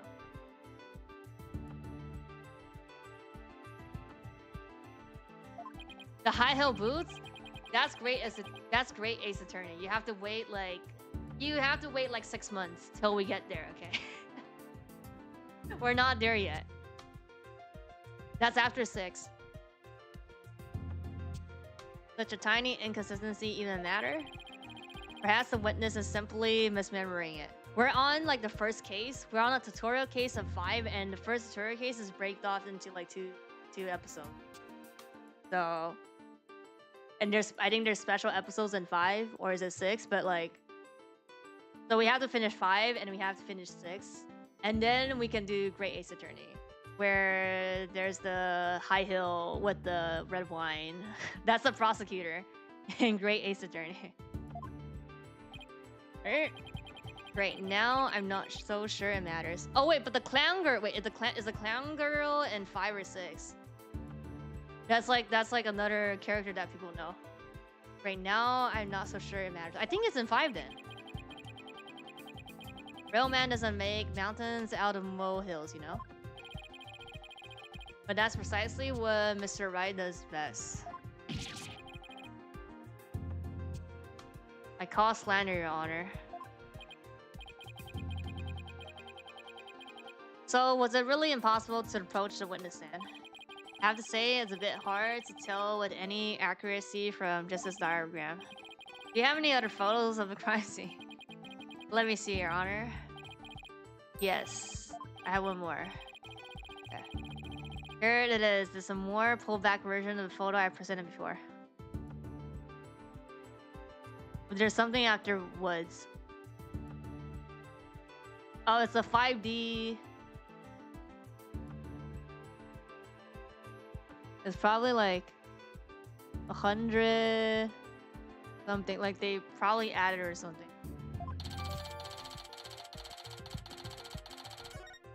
Wait. Can I look at both? What's that hunk of metal on the wheels? The metal object and that photo, the bond transfer gate, yeah.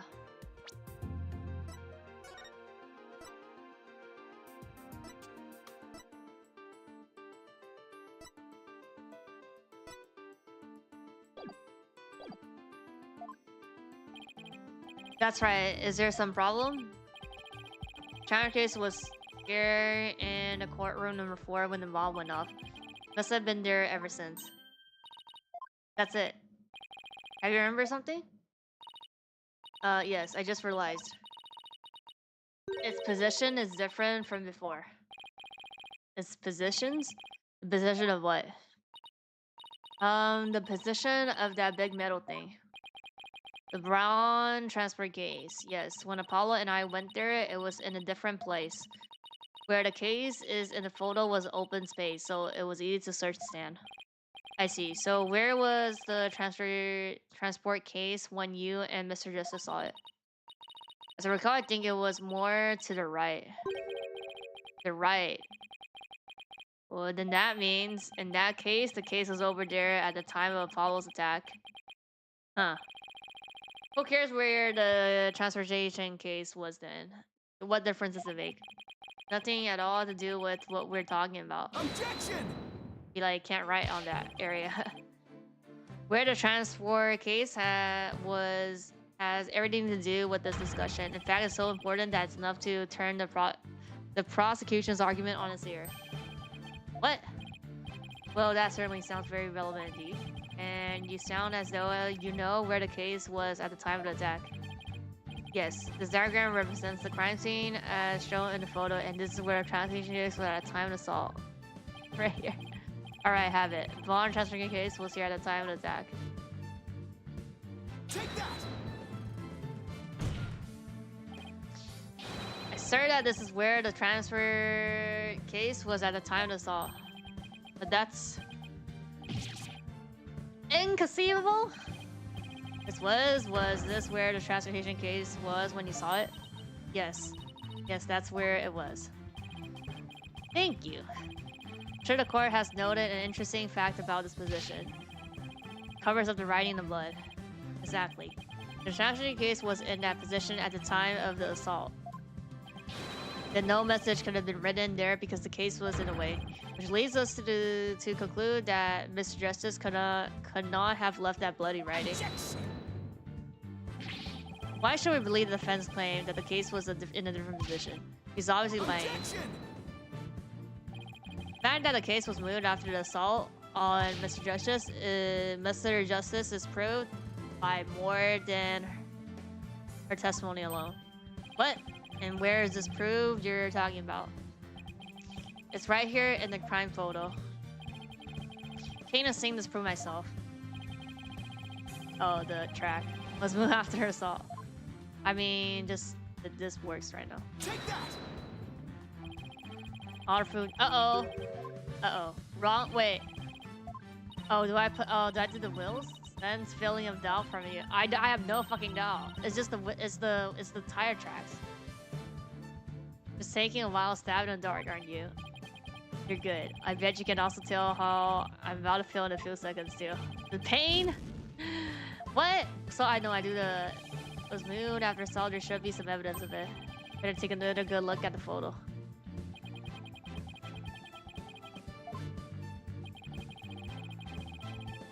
The wheels then.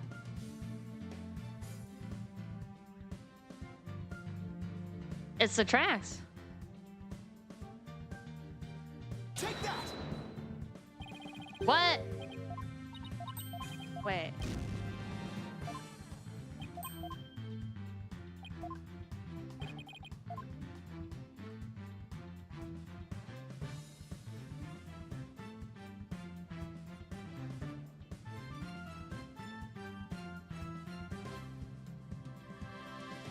The track on the bandage? Okay. Basically, look at the mark that runs over. Okay. Bandage here. I see, but what is it? This mark was made by one of the casters from the transportation case carrying the bomb. As the case was moved, it ran over his bandage. In other words, the transportation case was originally to the right. Yeah.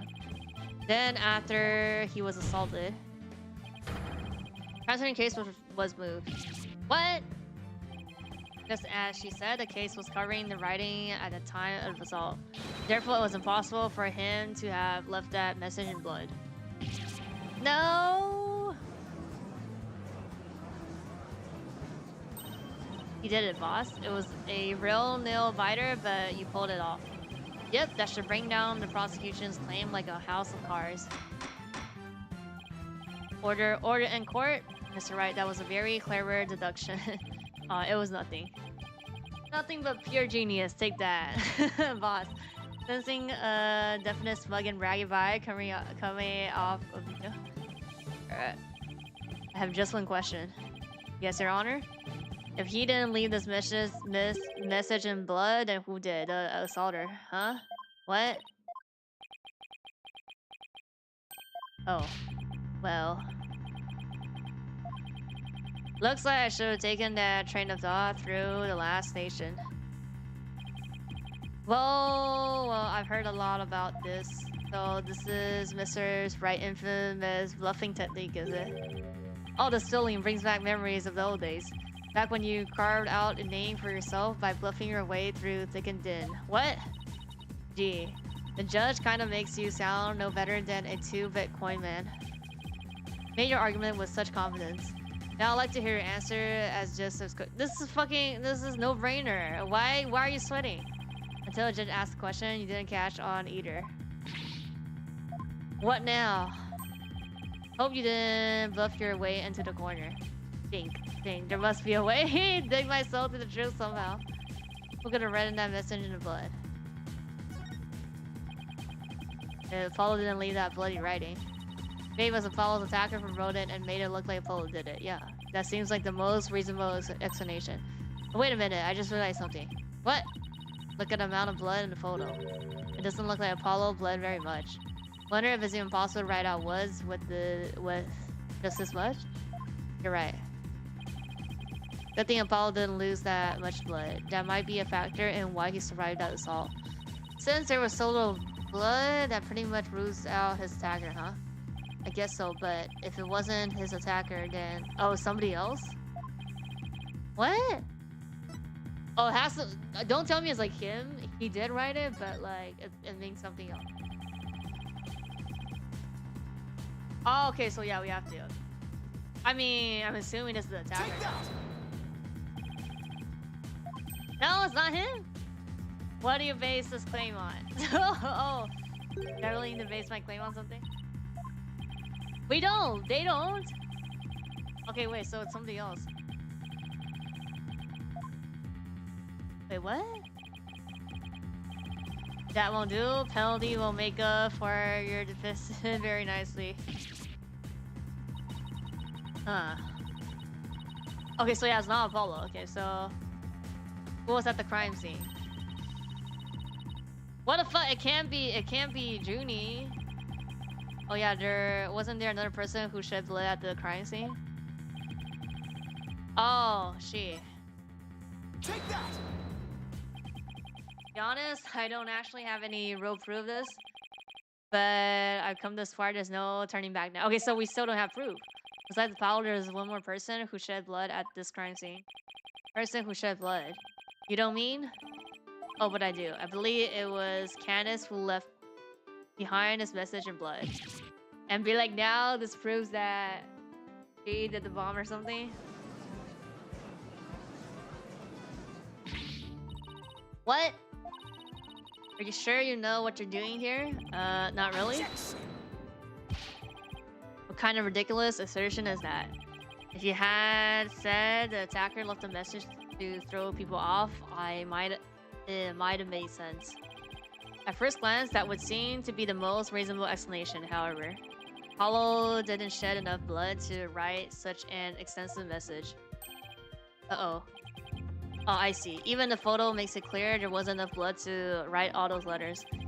And Mr. Justice did survive. I suppose he didn't bleed very extensively in that case. But why would Detective Arm write the defendant's name? There's no connection between the two whatsoever.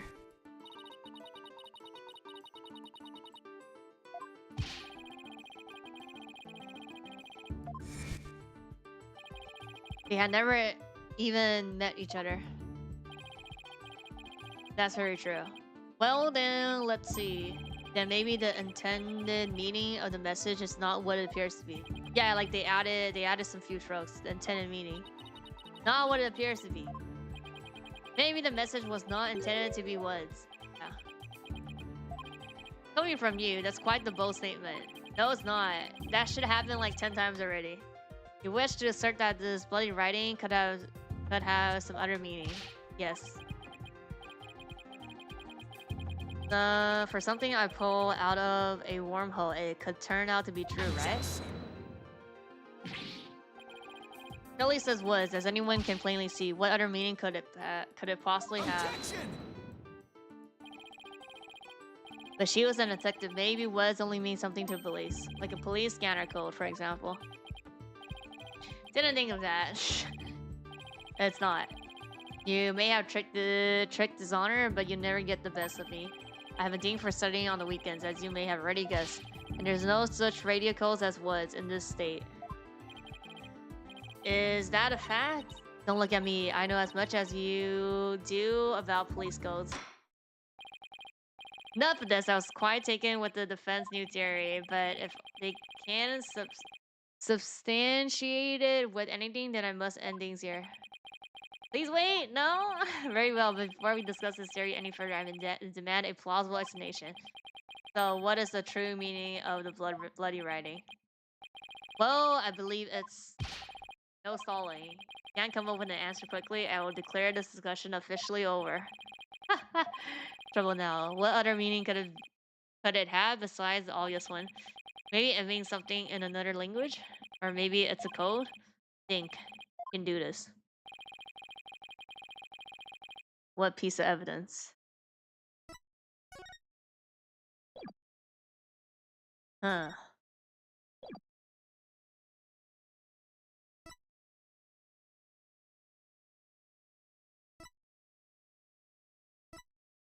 The case now.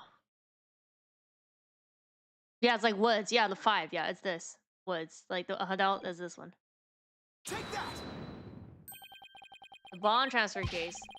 I've had about up to here where with your shenanigans. What? Take a look at the number on this case. Yeah. L115R. Yeah. Doesn't this string looks very vaguely similar? What does it have to do with anything? What could those numbers possibly have to do with the case at hand? Now, please take a look at the bloody writing shown in the crime photos. Yeah. Oh, I see it. Data girl. That's one with my site. It says woods. Or you could say it's a horse of a different color, Your Honor. The first character isn't W. It's actually L and 1. The next are 2 zeros. Oh my goodness. The true meaning behind the bloody writing isn't what's named. The number engraved on this bomb transportation case. What are you talking about? Next part doesn't make any sense. The next number is 1, but the bloody writing says D. Objection! But a number on the case and the bloody writing can be made to match up quite easily. How the number on the transportation can be out of the bloody race line.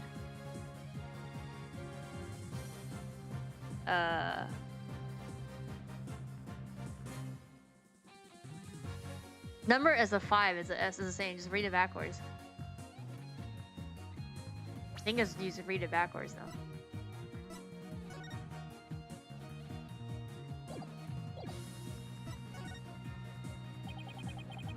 No!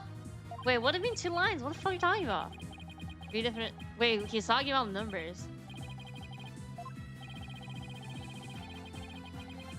Wait, is it adding someone connected to this case name of Estos? It's not. No, it's not deleting 2 lines. It's adding. Huh?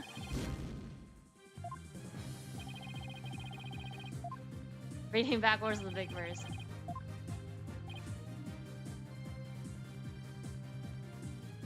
Erase 2 lines.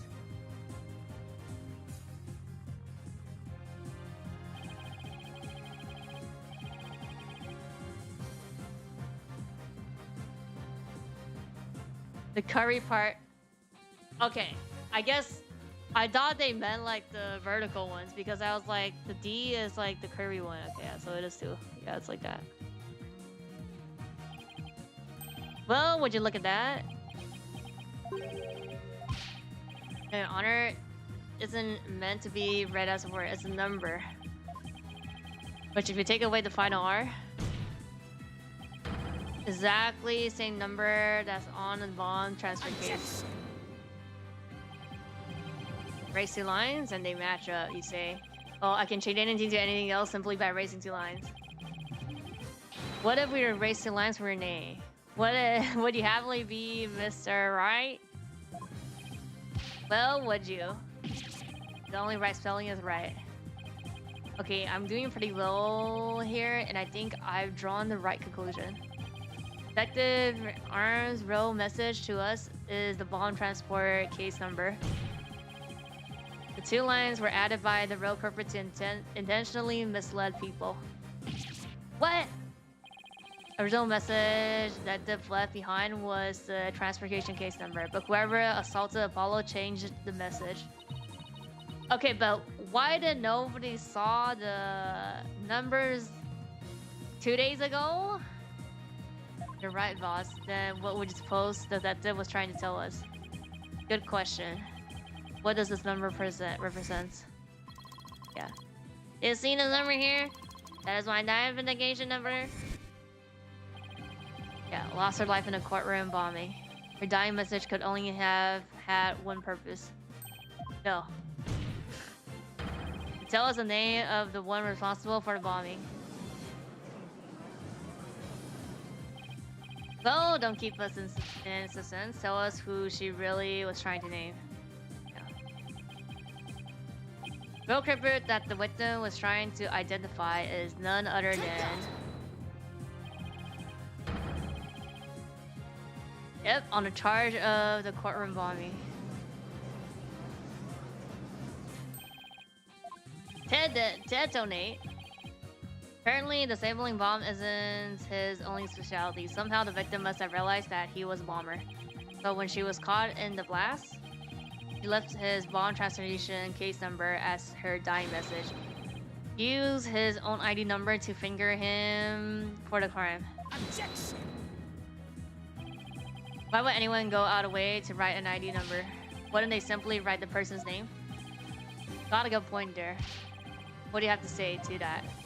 That only detective would know the answer to that, but allow me to offer a theory. Perhaps the detective couldn't recall his name in the heat of the moment. As I recall, this was the first meeting between the two. Highly possible they wouldn't have been familiar with each other.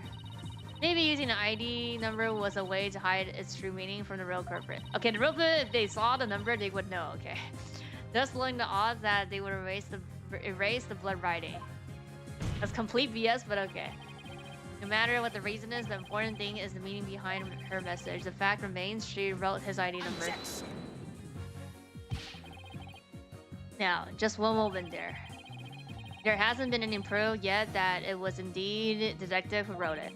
The bloody writing wasn't found during the investigation after blast. Yeah. If the detective had left a message, it should have been found at the time. Oh no, it wasn't because the car was on top. Okay, so why didn't they fucking just move the car? They did not fucking investigate. Objection! Yeah, it's in 3D. We're at 5 now. Naturally, hide it before anyone could discover it. Why can't he just clean it? And there is a simple explanation for how he was able to do so. What? Able to cover the message because he's wearing those weird toggles. No, first find body. First one to discover the bloody writing was himself. I was the first one on the scene after the explosion. I went there to ensure safety, but I ended up discovering the dead body. When he saw that the victim had written his ID number, he used the bond transfer case to cover up the bloody writing as a stopgap measure. Oh, so that's why the message in blood was under the transfer case. He didn't have enough time to try to scrub away the writing. If he didn't report the body right away, he would look suspicious. I guess. So those letters lived on to serve another function, where he used them in another. Okay, but still, whoever to investigate the scene didn't do shit then. The assault on Mr. Justice, exactly.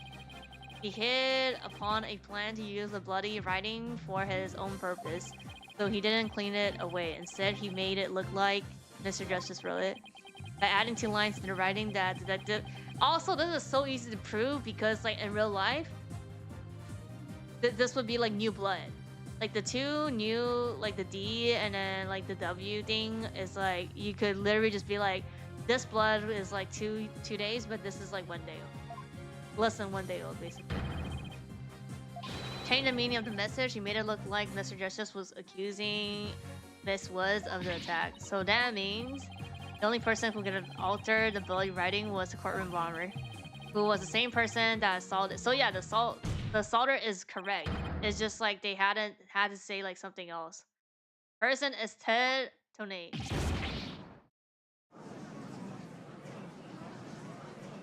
I mean, it's a tutorial, and we saw who, like, they gave us, like, you know, the person in the beginning. Order in the court. Order, I say. It looks like we will have to hear from the bomb specialist himself. Okay. Alright. Okay. That's great. Just doing what I do best. Flying by the seat off my pants. Of my pants? Handling the case is yours. Do you think you can handle this? I look forward to seeing you try. Finally drawn him back onto the witness stand. Looks like you'll get your wish, Goggle Man. Now watch me take your... your lies apart? Pray we have a few more questions for you. I understand the situation, Your Honor. I was keeping a close eye on the proceedings from the gallery. The allegations are all laughable. Objection! Wouldn't be laughing if I were you. Message in the blood, right? Blood matches your ID. Why is this thing next to us? Same ID that is there on the bomb transfer case. Such a far-fetched theory, no better than a tangle ball of wires. I have them entangled for you in no time at all. You're the first person on the scene after detective left her message in blood. You were the only one who could have hidden in writing and then used it again later. I see, but then let me ask you, do you have any proof that the detective wrote that message? Very good question. Well, do you? Best way to prove that detective wrote that message is to analyze the handwriting. The DNA blood, yeah. Your Honor, I request that a DNA test be performed on the blood. How did we not perform DNA tests on? Once we know who it is, it'll be obvious as to who wrote the message. Very well. Bilib, please put in a request for a DNA test with the forensic team. Yes, Your Honor. It'll be sometime before we have the result of the analysis. Until then, let's hear more from the witness. I would like nothing more, Your Honor. I want the court to hear how ridiculous the defense theory is.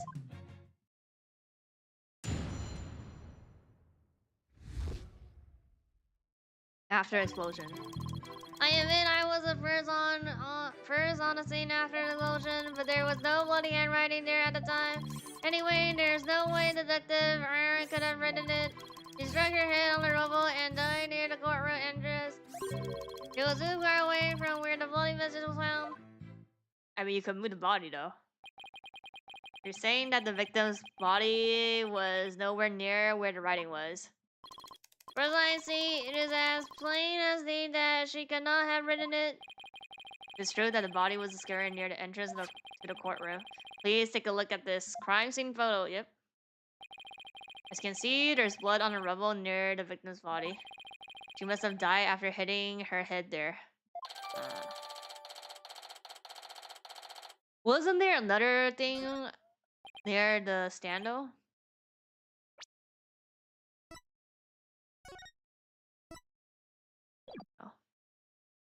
It could it be the same rock?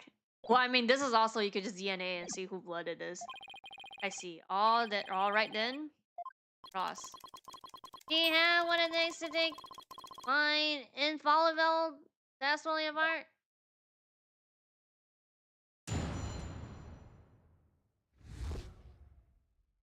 Okay. Hold it! Why are you the first person on the scene? To secure the area, it is regulation for a bomb disposal specialist to enter first. In other words, you had an opportunity to alter the bloody writing then, didn't you? Well... Objection! Mr. Wright, please don't interrupt. He is about to give testimony that will show just how wrong your reasoning is. Darn, I think he was just about to say something interesting too. When I went in and saw the aftermath, well, it was quite the disaster. Hold it! You're able to tell this even with those goggles on.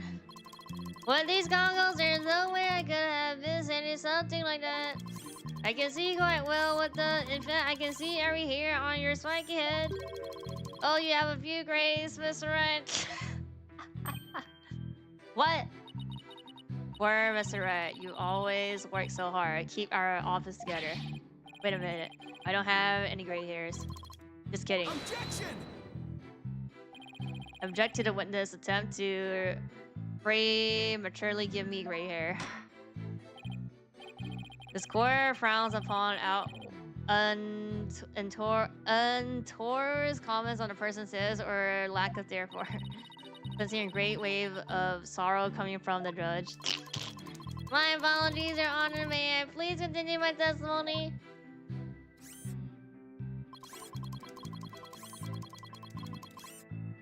Anyway, there is no way detective... Oh, wait, okay.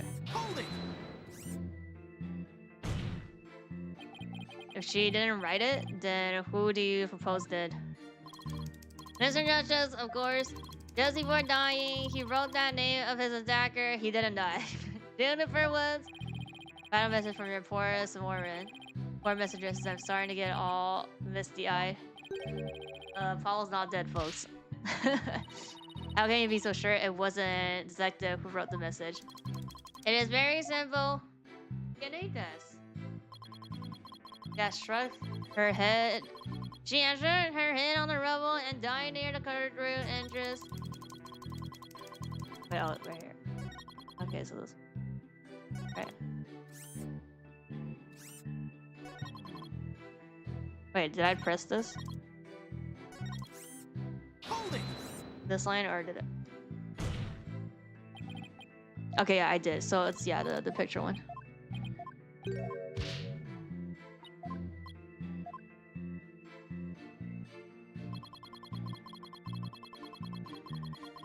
Hold it! Do you imagine she was thrown back by the force of the blast? A bomb can inflict damage not only from the explosion itself, but also substantial secondary damage from the blast wind. Detective unfortunately hit her head on some rubble. It's stated in her autopsy report as well. Cause of death trauma to back of head. Probably this then.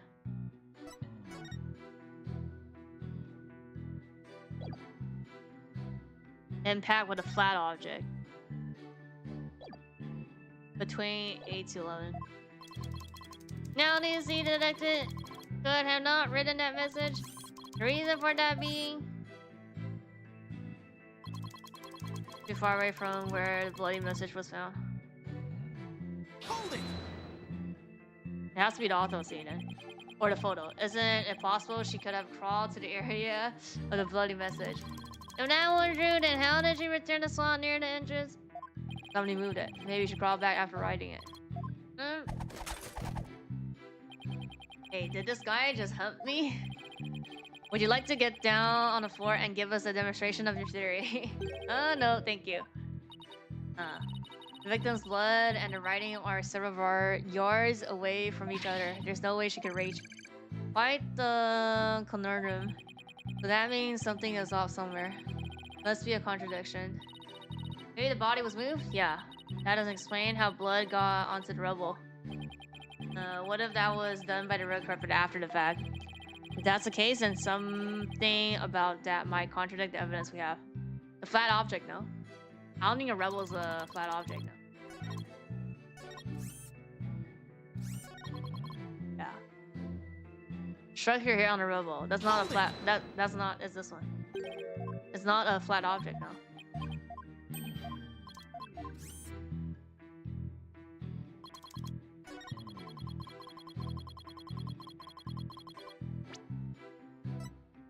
Objection! Yeah. You're a terrible liar. Like, look at his autopsy. Specifically, the part about detective his injury, cause of death, trauma to back of head, caused by impact with a flat object. Yeah. Yes, what about it? Now take a good look at the bloody piece of the rubble. It's sharp and pointy. And pointed. Hey, you're right, boss. It is pointy. Just like you're here. That's odd, isn't it? What could be the meaning of this contradiction? Later means the victim did not hit her head on the piece of the rubble. The blood stain you see is just another fabrication. Its purpose is to mislead us into thinking the victim died near the courtroom entrance. Or like died of rubble. I claim the culprit moved the victim's body. That's exactly what I'm claiming. The victim hit her head at some other location, most likely on the floor or some other flat surface, and this location was somewhere near where the bloody writing was found. In that case, she definitely could have written the message. Your Honor, I have the results of the bloodstain analysis. Yep, DNA, let's go. Very good timing, let's take a look. According to this report, the message was written in detective blood, yeah. Yeah, only the parts of the message were added afterwards, yeah. Were written by Mr. Justice Blood. Also appear that defense assertion is correct after all. Blood writing analysis. Yes, you did it. You were right, boss.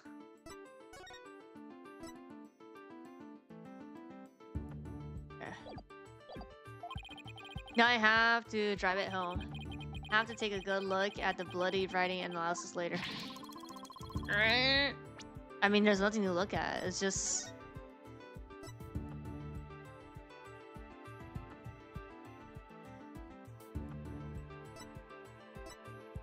just add it later. What is the age? 27, 23. It has now appeared that you have told several lies to this court. Okay, the age is right then.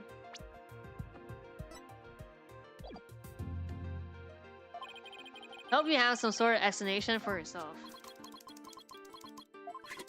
Fine, I will confess. You will? But then why are you so calm? This night I'll tell the truth.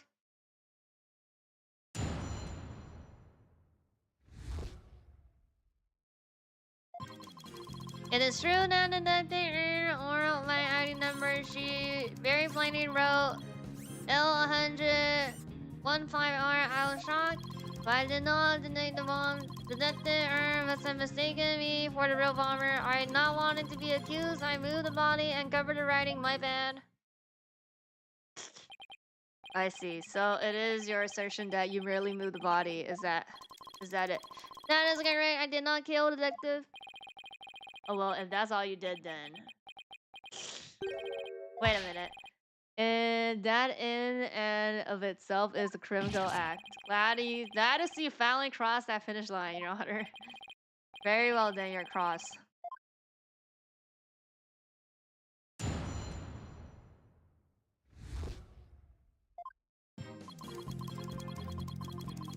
Hold it! We admit that you actually did see the bloody writing that detective left. My man, I shouldn't have said so from the outset. And you're sure it was your ID number? I am sure it was definitely my ID number. That number was assigned exclusively to me by the police department. The number is assigned to my goggles as well. So those funky things were provided by the police department. Although these are special goggles custom by me personally. Speaking of personalization, these sunglasses of mine were custom made as well. They were specially created to be particularly dark and shiny. Thinking of special, my gravel is made of mahogany and was custom made as well. It was specially created to make a particularly loud and resounding sound. Wish I had something to brag about. Be all of that as it may, I just want to reconfirm you saw the bloody writing clearly, and that it was your ID number. That is correct. My ID number was written in blood on the floor. Hold it! L115R, and it was written after a bomb went off in the courtroom. Alright, I didn't know why she would write it, so that sent me into a panic. Sounds like you were in quite a tizzy. If I were in his shoes, I guess it would have psyched me out too. I can't imagine coming across a message Likes written in blood. If I saw harassment pain written in buzz, it will certainly make me harass. Rest assured, I understand how you must feel. And so, discover your ID number written in blood at a St. Anne. That is right. I saw it with my own eyes. It is very clear. It very clearly says L115R. Hold it! Didn't you? The victim may have had special knowledge of who the bomber was. I have no idea what thoughts that I have at inside her head. It is not like I ever dismantle her mind to check. Okay, if you have suspicions about the witness, let's see your proof. Evidence is everything in the court of law. Even school children know that. How many years have you been a defense attorney now? Cut me some slack, will you? Don't feel bad, boss. You just got your attorney badge back, after all. In that sense, you're still more of a beginner than I am. Both I should be thankful you're not a licensed psychologist. Cool. Please continue with your testimony. With pleasure. My ID number was left at the scene, but...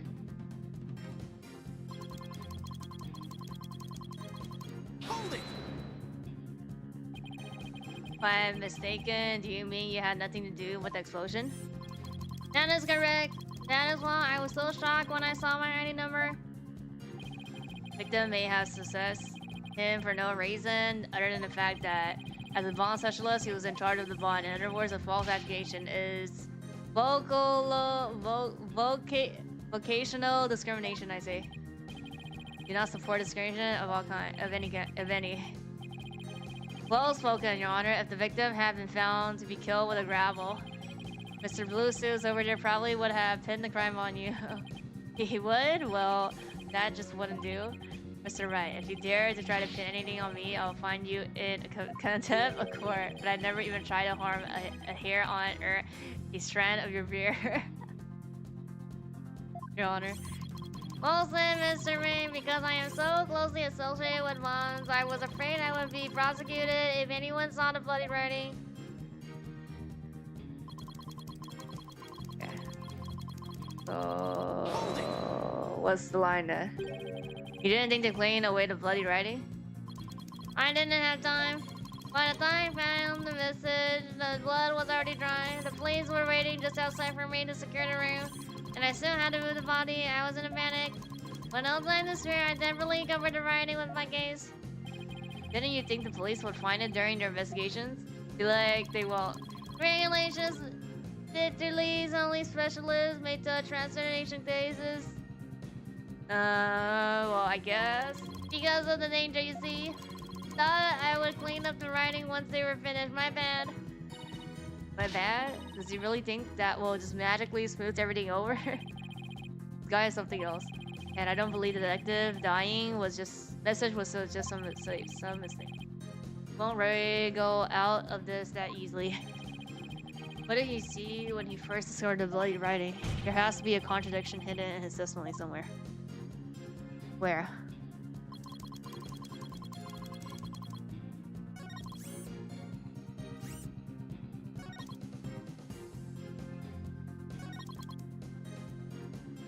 Mistaken is just mistaken.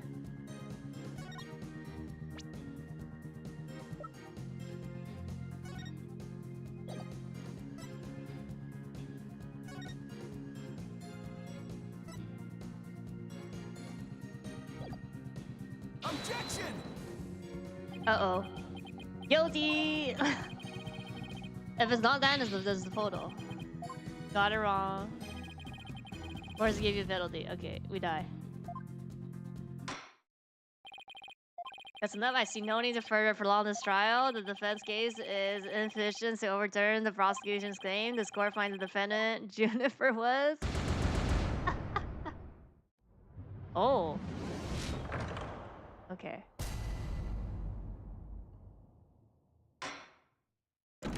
I just open the door again.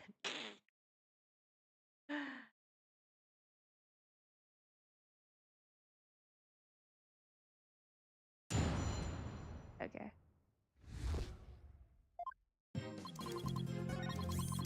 I don't have to press everything again. No, no.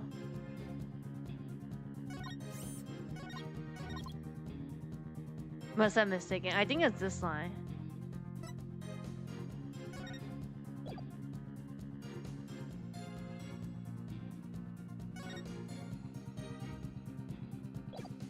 No, that's just the time. Where to use this.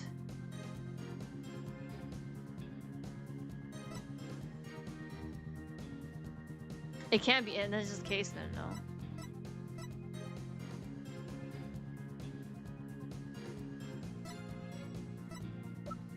I mean, we only have this much evidence, so it's like we could click on everything. Objection! I think it's this line. Okay. Wait, let me read everything.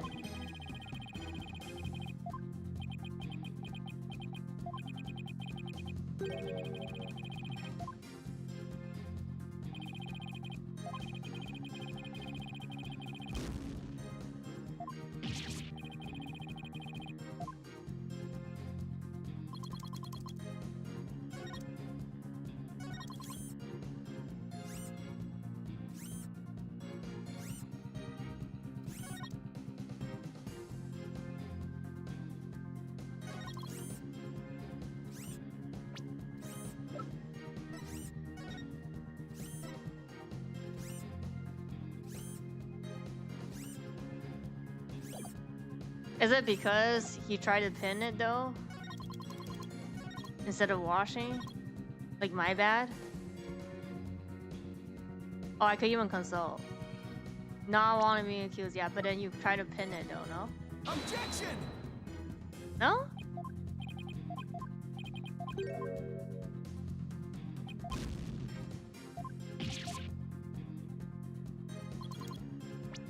Consult.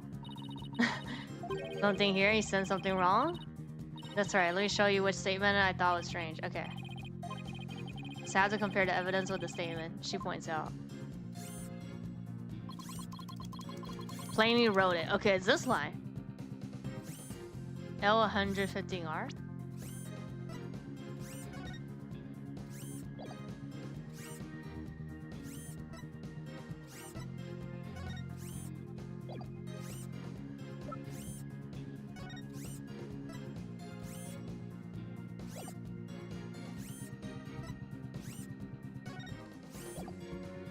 I mean, has to be one of these. Objection! Oh, is that? Wait, why? Want to make doubly sure that it was really what you saw written in the blood. Yes, it was very clearly said L115R.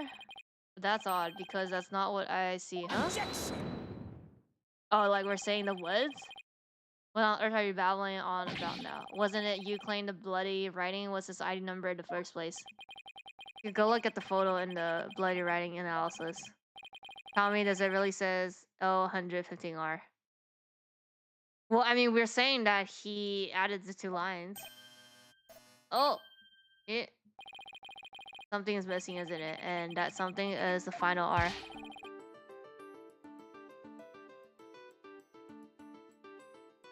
What's the meaning of this, huh?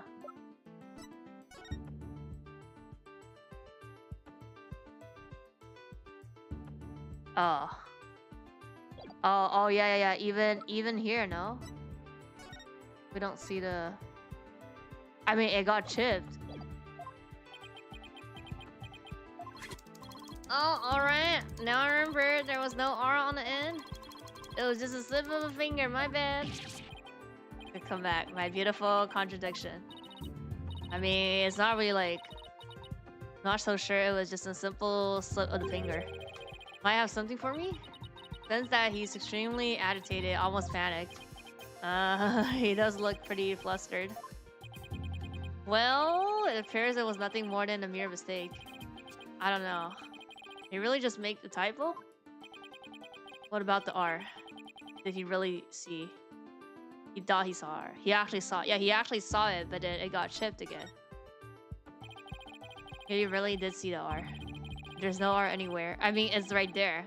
What's going on here, huh? Now that I take a good look at the photo, I think maybe that's it. What is it now? Are you trying to imitate Apollo and his cord of steel? I've got it. So that's what happened. Flip of the finger. Is that really all it was? Because I don't think so. I propose that he really did see the little R, the letter R. But the photo clearly shows that there is no R. No, Your Honor. Actually, just the opposite is true. Photo shows that he actually could have seen the R. Going to make the claim, then you better be able to point out what you mean.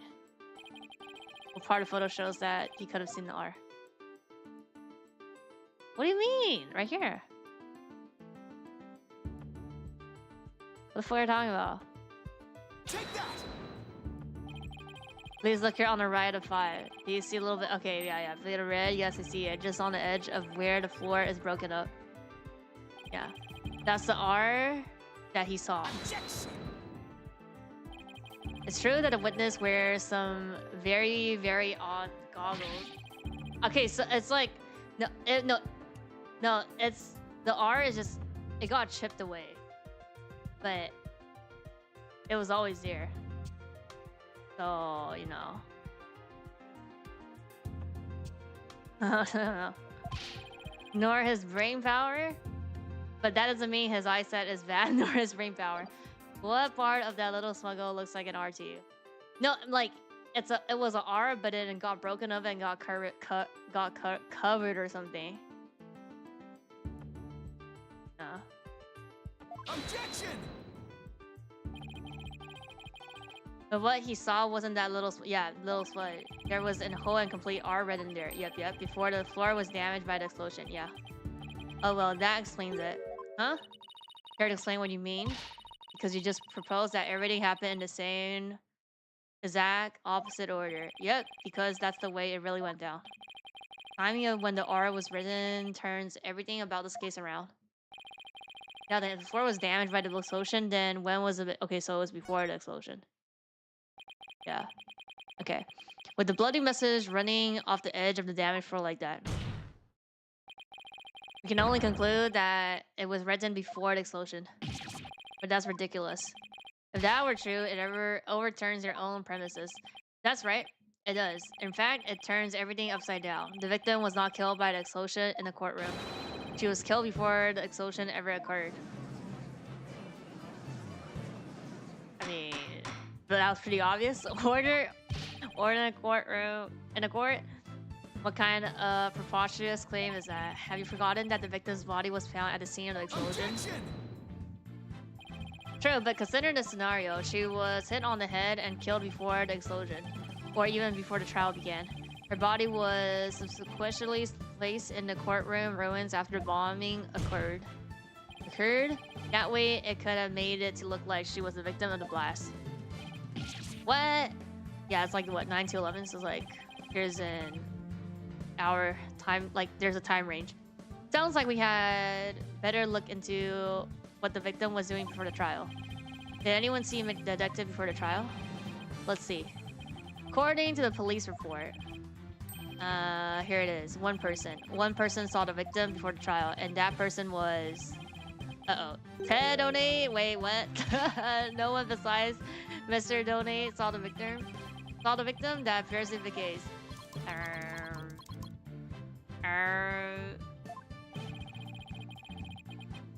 I would now ask the court to recall something, specifically his words from yesterday.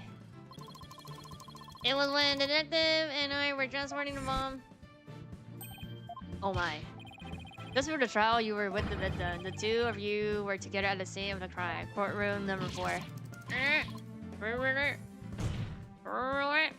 Your Honor, the defense requests new testimony from Mr. Tony. We wish to hear what he has to say about his whereabouts just before the trial. Testimony, please. My testimony, there's no need for...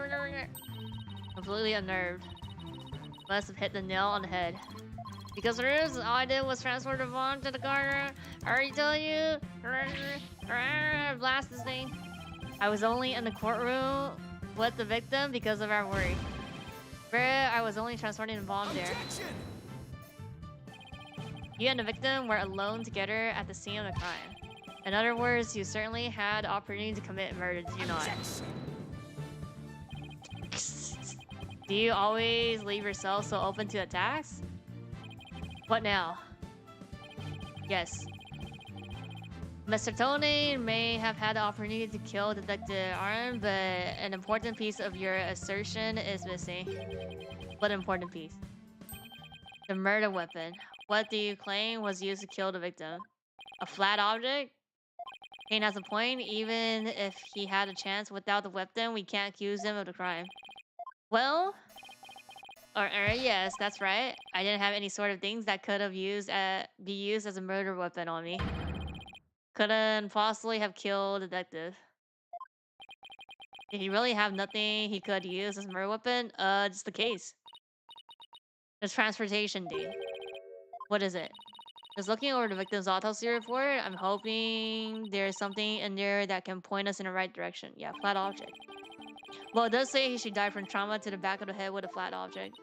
Yeah, and to inflict that specific kind of injury, all you would need is a flat surface, right? Heavy blunt object with a flat surface. Yeah, could definitely be our murder weapon. It's the case. Well, can you indicate for the court what was used to kill? Yep. Believe I can. Believe being the key word here. You can? Then please do it now. Here. What did he have that could have been used as a murder weapon? Take that! No? Oh, the remote controller. Don't be ridiculous. You fell right into my trap. Huh? So you confirmed that this piece of evidence was not the murder weapon. That narrows my candidates down by one. Hope you don't intend to answer my process of elimination. That's what we do, okay? If we don't have no clue. Because if you do, prepare to see me do more of this to you. That's fine. We must go with the blow to the head. So the question is, which evidence is connected? Blunt instrument. Okay, so the remote thing then. That's literally the only thing. Take that! No, what the fuck? It's a flat object, no. The bomb? It can't be the toy. I guess the bomb is in the toy. That's not flat though. Bruh, I get guilty again.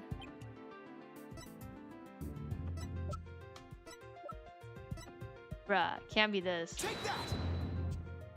Oh my god, it is? What the fuck? Say you didn't have anything that could be used as a weapon, but in fact you had the perfect thing.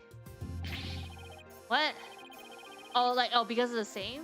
It's just like this, like the box. That's the bomb. What the devil are you talking about?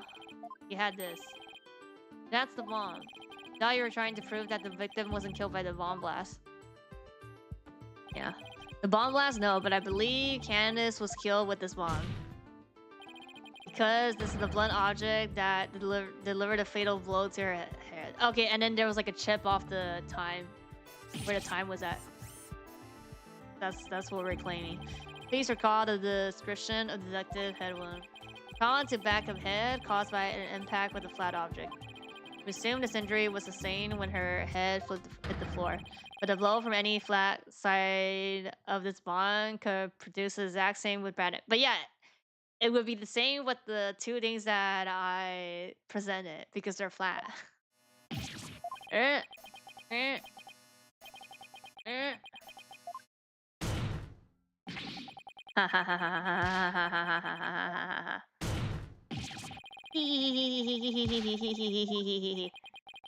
What's with him?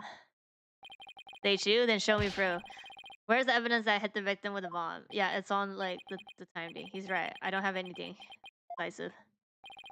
Finding the victim's blood on the bomb, that would be decisive proof. But too bad. The bomb is blown to bits. Is long gone.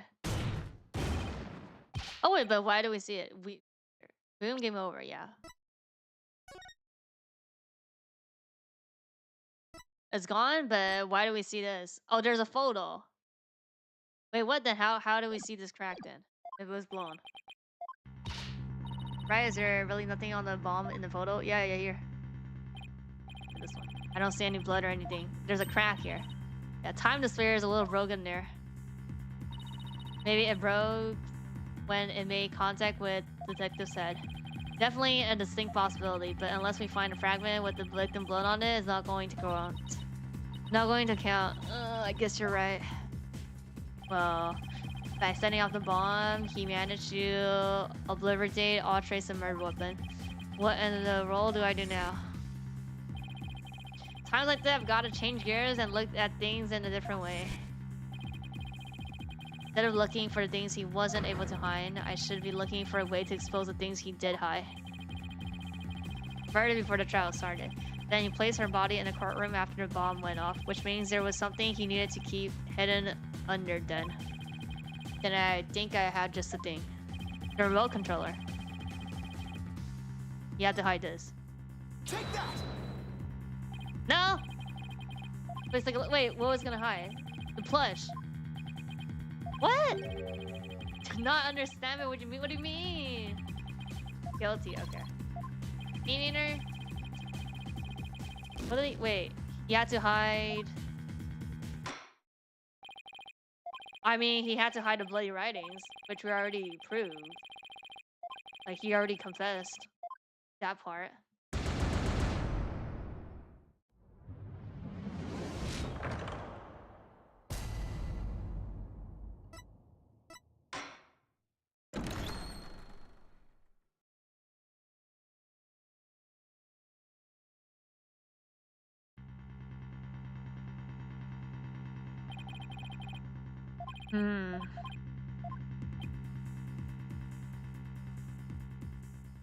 Oh, the photo.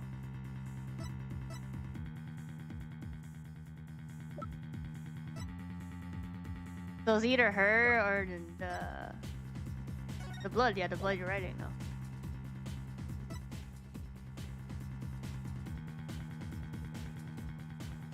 I mean, there's only like 4 photo options here. Okay, so yeah, the blood you're writing.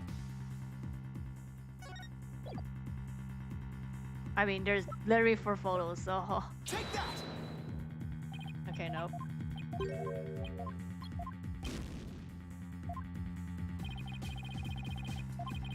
Deadly fought, can't back down now. Good vid. Bruh, it can't be, it's the photo.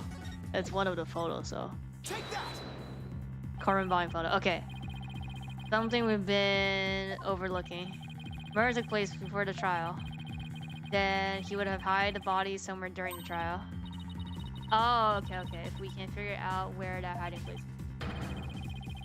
In the bomb thing, might be able to find some evidence we can pin him down with. Where he could have hidden the body. Transportation case. Wait. Yeah, big box enough for a body. A box that was in a courtroom the whole time. Box nobody would touch if they thought there were a bomb in it. What is it? Do you finally have some decisive evidence to show me? No, you're the one who's going to show it to me. Come again? Hear me now. Show me what's inside that bomb transportation case. What? Why? No. There's no need. Got him now. Just before the trial, you killed the victim with the blunt object, and then you placed her body in the ruins of the courtroom after the bomb went off. Clearly, you were trying to make it look like she died in an explosion. But where was the body hidden during the trial? Oh, I hadn't thought of that. Answer is right here. Inside a box made of thick oil planning that can withstand any impact. No, that's completely false. If it's false, you should have no objection to showing us your transportation case. So let's open it up and take a look inside, shall we? It's so funny because like it's right next to it. And I was like, why is it next to it when it was like here?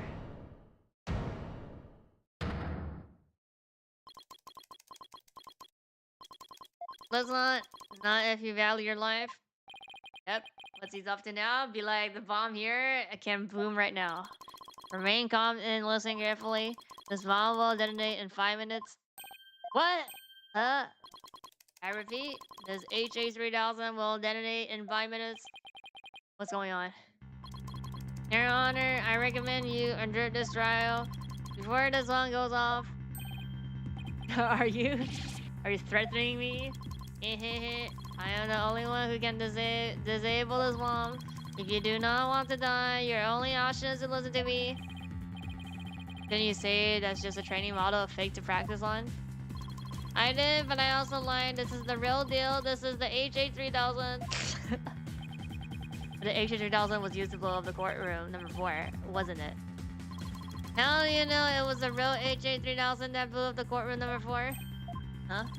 The bomb that blew up the courtroom was a different one. One that I made. What? Then now are we to take that as a confession on your part? Take it any way you would like.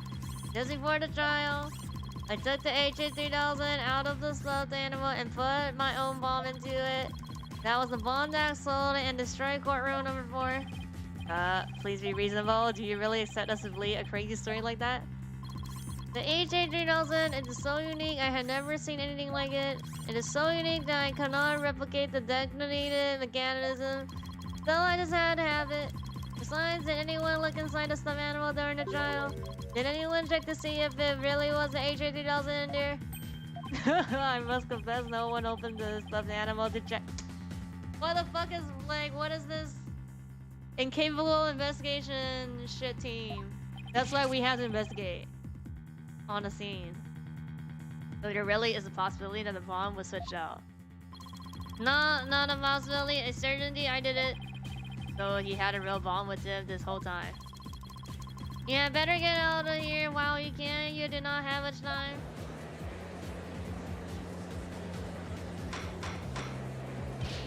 Order in the court. I'm out of here. Gonna blow. Run.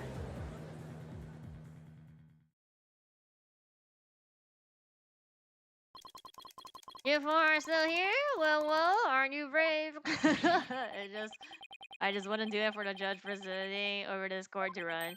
But that horrible explosion the other day. The judge looks like he's about to book it for the nearest exit any second. As for Mr. Payne, that is. Are you running? And he's off. Mr. Wright, what are we doing? It would be pretty pathetic to run now, wouldn't it? But the bomb might really go off. Only 3 minutes, folks.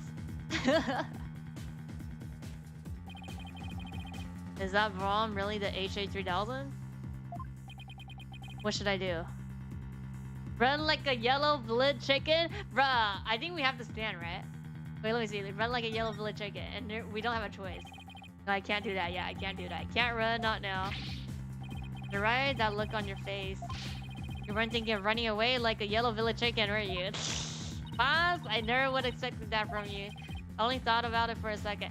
Bruh, this is like you thinking it's fake. But what if it's not fake? Everybody just dies here. Unacceptable. If you think about running away again, I'll be forced to throw you out of this courtroom. So what about Payne? He just ran. Wish you would. I'll better reconsider my next course of action. Okay, stand my ground. Can't run now. Well, it's been fun, but I will be going now. With my dear HA3000 naturally. Oh, and by the way, I would advise against having me followed. Even with no remote switch, this bomb can still be triggered annually. If I think I'm being followed, I will detonate it on the spot. Farewell. Hold it! Not going anywhere. Oh! Your Honor, there's no reason to be afraid. That bomb is a fake. Are you sure? Well, you're famous bluffing. Even at the risk of your own life? Right, none of your bluffing now. Not at a time like this. Lives are on the line here. I'm not bluffing, and I have proof. You do? Yes, of course, Your Honor. It's right here in the photo of the bomb, clear as day. Oh, it's the 3 colors, right? Prove that the bomb is not the real HA3000. Really out with it then immediately. Where's the proof that it's not holding the real one? There's no lines, right? Take that! The proof is here? Uh-oh. Are you guessing at a time like this? I'm sorry, Your Honor. Let me try again. Wait, what does it look like? Bomb is missing something. It should have. Oh, the crack thing. Proof I need. Okay, yeah, the crack thing. If the bomb doesn't get us, the judge definitely will if you don't get this right. Try again. And no guessing. Yeah, no, it's the crack thing. Take that! Display for the timer on the bomb in the photo is broken. Most likely, it broke when he used the bomb to attack the detective. But the display on the bomb in front of us is not broken. Yeah. Oh, you're right. Therefore, does not. I mean, he could replicate it though. Like, just make a new one, same model, same name. He was clearly lying when he said he switched out the bomb in the stuffed animal. Okay, well, the real one blew up in the courtroom. You could just you could just replicate it and make a duplicate one. This bomb is nothing more than a fake, a model used for training purpose. He said it was too advanced for him. I mean, he could be lying. Yeah, he did, but I'm just saying. Fear not, Your Honor. Examine the inside of the bomb. Case myself. Open it. They don't have a code. Just open it. Please do that. No, stop. Why didn't you clean that? What is that? That a blood stain? Just as I expected. How is this case broken into 2 parts then? This is like done here. Your lies have been all blown to bits. I'm confident DNA analysis on this bloodstain will confirm that it's the detective's blood.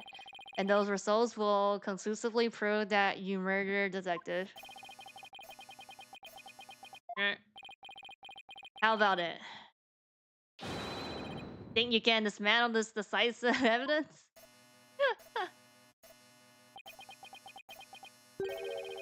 Mantle it? Ha ha ha ha, you're too late. You missed your chance to run, so now you're out of time. This HH-3000 is about to explode. Don't try to threaten us. I've already proved that your bomb is a fake. It's real. This bomb is a real thing, I tell you. It's real.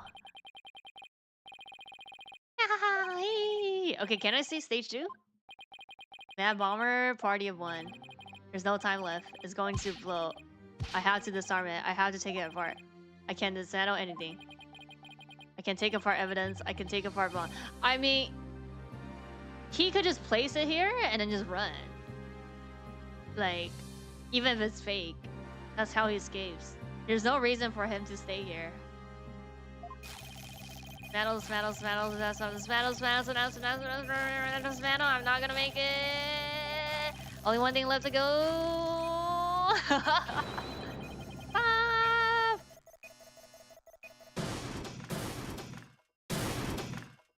Okay, that stops it.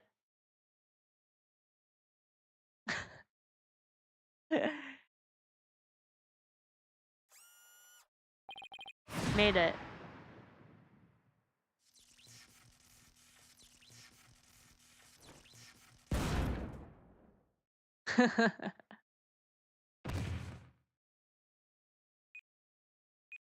Oh.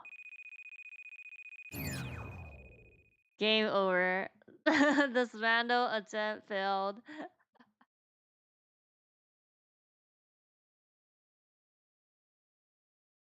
Look at the bomb eyes. Haha, it's all over. My life has been blown to pieces. It's all that stupid woman's fault. I was selling the bomb I disarmed on the black market. When I tried to take this one, she just had to notice, didn't she? His psychological wouldn't allow him to do that. Murdered me in the courtroom number 4 that day. That's why. That's why I had no choice. Before I knew what I was doing, I hit her. It's all her fault. While I was looking for a place to hide her body, she left a message in her own blood.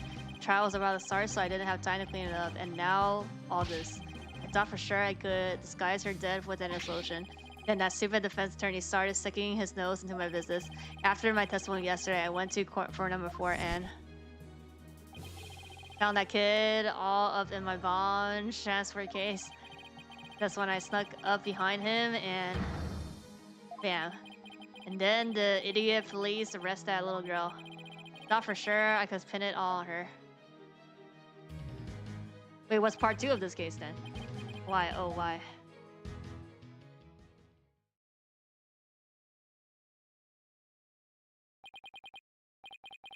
You're hereby under arrest on suspicion of the courtroom bombing and the assault on Mr. Justice. Your innocence or guilt will be determined at a later trial. Now then, I see that members of the public have returned to the gallery. You're like, what, false alarm, come back? One person, however, seems to still be running far, far away. Be that as it may. I will now announce, yep, not guilty. Confetti time! Let's go.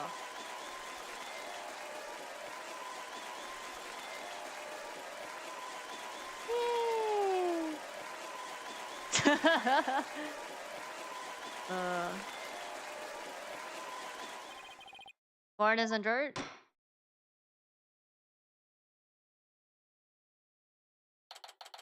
You know, something has to happen because the first case is split into 2 episodes. So something must have happened, like right here. You did it, boss? Yeah, I guess we managed to pull it off somehow. So many mysteries cleared up all at once. It was amazing. It just sort of worked out that way, didn't it? It's not the kind of thing that usually just works out. You made it happen, and the way that main old prosecutor hightailed it out of here, that was great. Oh, is it because he ran, so he got fired, and then we get the new prosecutor? Is that why? Is that how? Mr. Rai, Athena, thank you for everything you did for me. So happy for you, Junie. Now you can go back home to the forest in peace. I hope the both of you will come and visit me here sometime. That would be nice. Thank you for the invitation. I don't know. Not so sure you can make it all the way up to Junie's house. How high up do you live again, Junie? Around 3,000 feet, I think. What? That's no forest. That's a mountain. But you know, boss, there's something that still bothers me about the case. One little mystery we never got around to solving. Oh, that? Yeah, I was learning about that too. Part 2? Is this the unsolved mystery you were thinking of? Yeah, where's the remote switch? Yeah. Wonder where it disappeared to. Maybe he just got rid of it somewhere. Oh, yeah, it is a pretty big thing to leave unsolved though. Well, let's leave it up to the police to find. For now, we should be celebrating our not guilty verdict. Yes, you're right. Hey, I know. Junie, shall we go report the good news, you know? To that certain someone? Start knitting. Okay, huh? Her grandmother? No, silly to Apollo. Alright. Well, why don't we all go to the hospital together to see? Great idea. I bet he's bored out of his mind. Okay. And so the courtroom bombing case came to a close, but the next trial was just over the horizon. There's never a dull moment with so many lawyers in the office, that's for sure. Apollo Justice, Athena Thikis, and me, Phoenix Wright. Between the 3 of us, there's no case we can't solve. When our powers combine, we're an unstoppable team. At least, that's what I believed. Oh. Cutscene? Okay, yeah. But all of that changed with what Apollo said to us that day. Oh yeah, like what he saw? You remember? It was something that would put my fate and us to the ultimate test. Oh yeah. Okay. Right entity agency, let's go. Yep. Sorry, but I'll be taking a leave of absence. Wait, what do you mean by a leave? Can you at least give me a reason why? I can only say that this is something I must settle on my own. Juicy. Well, we know he's trying to get his like fodder or whatever. Like he found something tied to that case.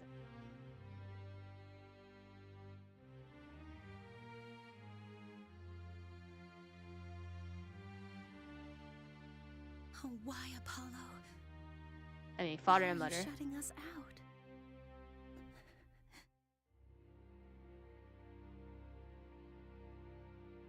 Why are we in a courtroom though?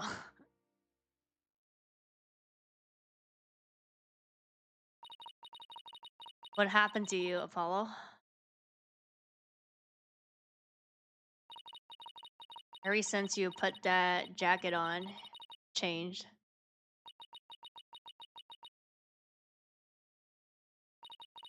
And now, for whatever reason, all my mind keeps doing is returning to the day I first met you.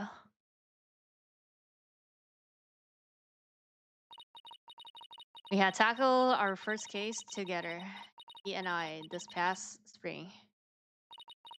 And as we did, I came to know who he is and how he thinks. It was a very particular case, one in which the victim was killed by a mythical creature.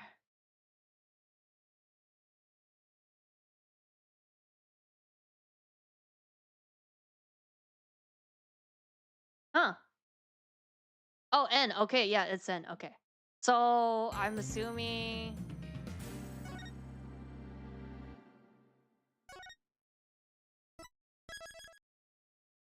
Okay, okay. Okay, so I'm assuming episode 2 is the first case that we did with him.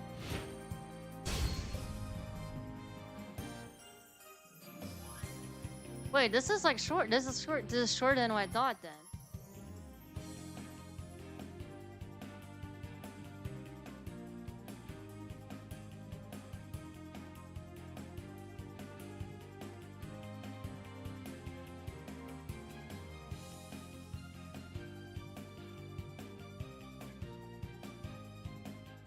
Oh yeah, okay, yeah. It's I mean, the walkthrough was like 2 hours, so yeah. Yeah, but then the part 2 of I guess episode 2 is gonna be like 7 hours. The walkthrough is like close to 6 hours, so yeah. We'll stop here. I mean, usually tutorials are like less than 4 hours. How it goes, bro? I just finished. I just finished. Actually, I could look at Master right now. The Unlimited is already up. I was thinking about doing it tomorrow, but this is like short, bruh.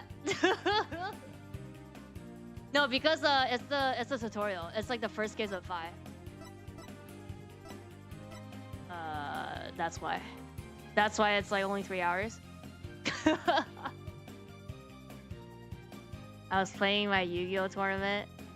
Wait, there's a tournament? Wait, is it because of the open? What's it called?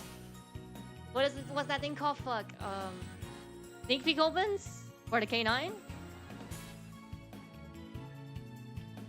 No, but I could play Master. It's like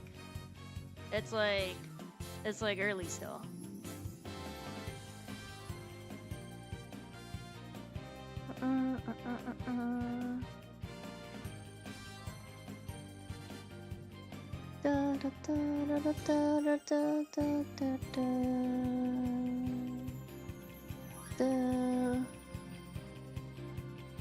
Oh, I see.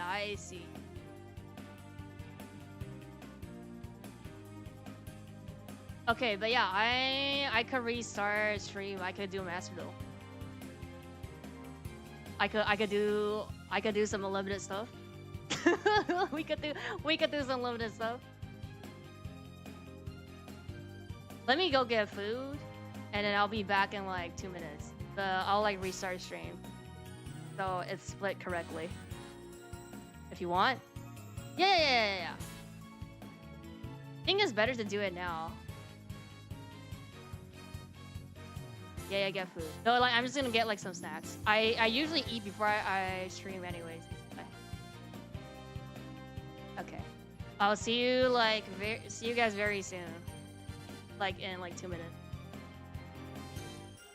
Well, yeah, but I said I said like in the beginning of this, so basically there's some case in 5 and 6, there's like one case where the walkthrough is like actually can.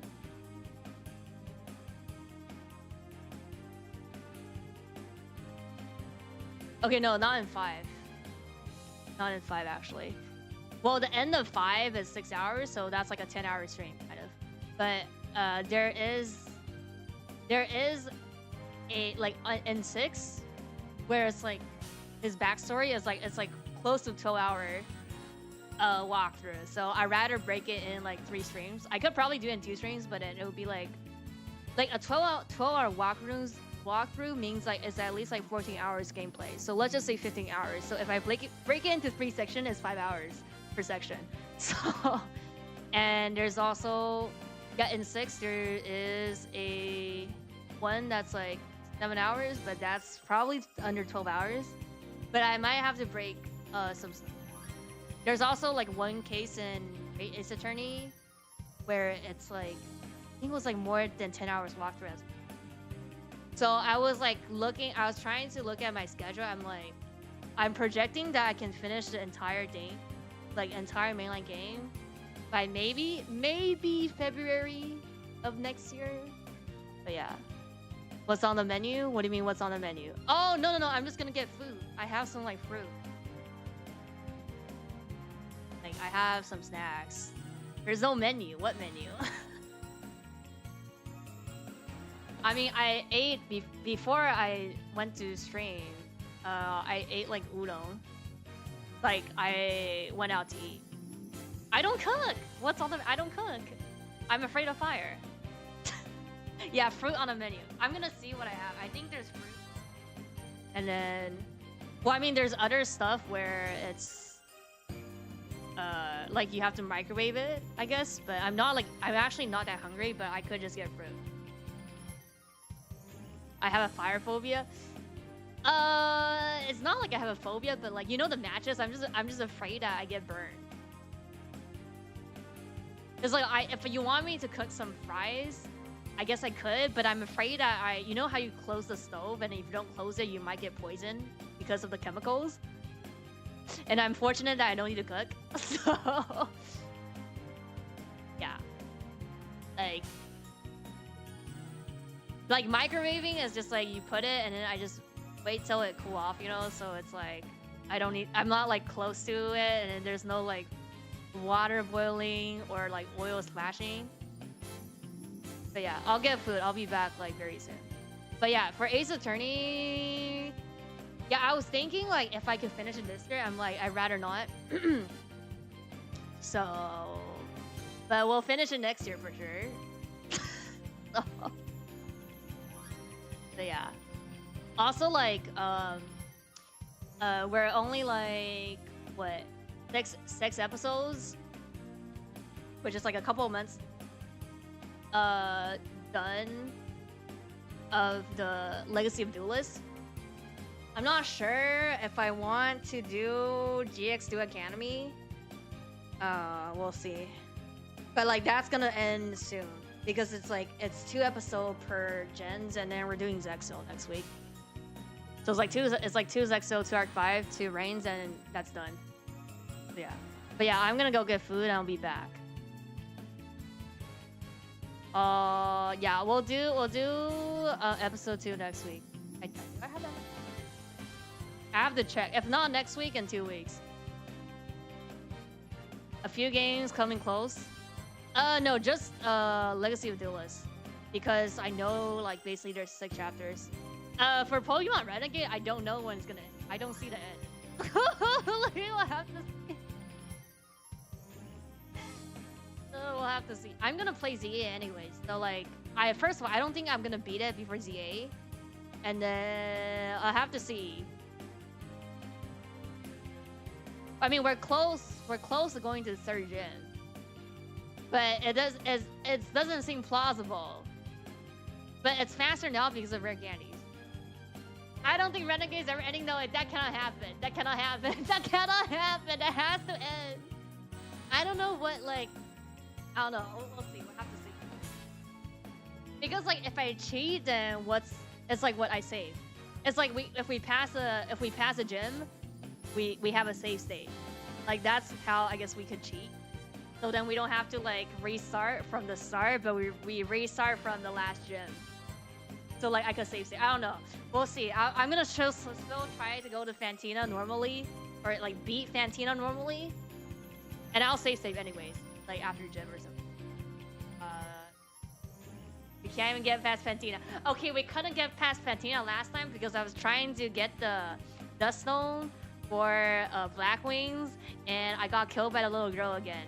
But I forgot to bring monkey to do the kick on the stupid foreground, and I died again. That's why.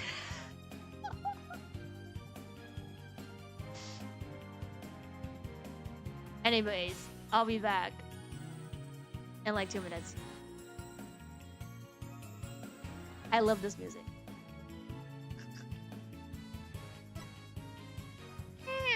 Athena. Bye bye. I'll see you like in 2 minutes.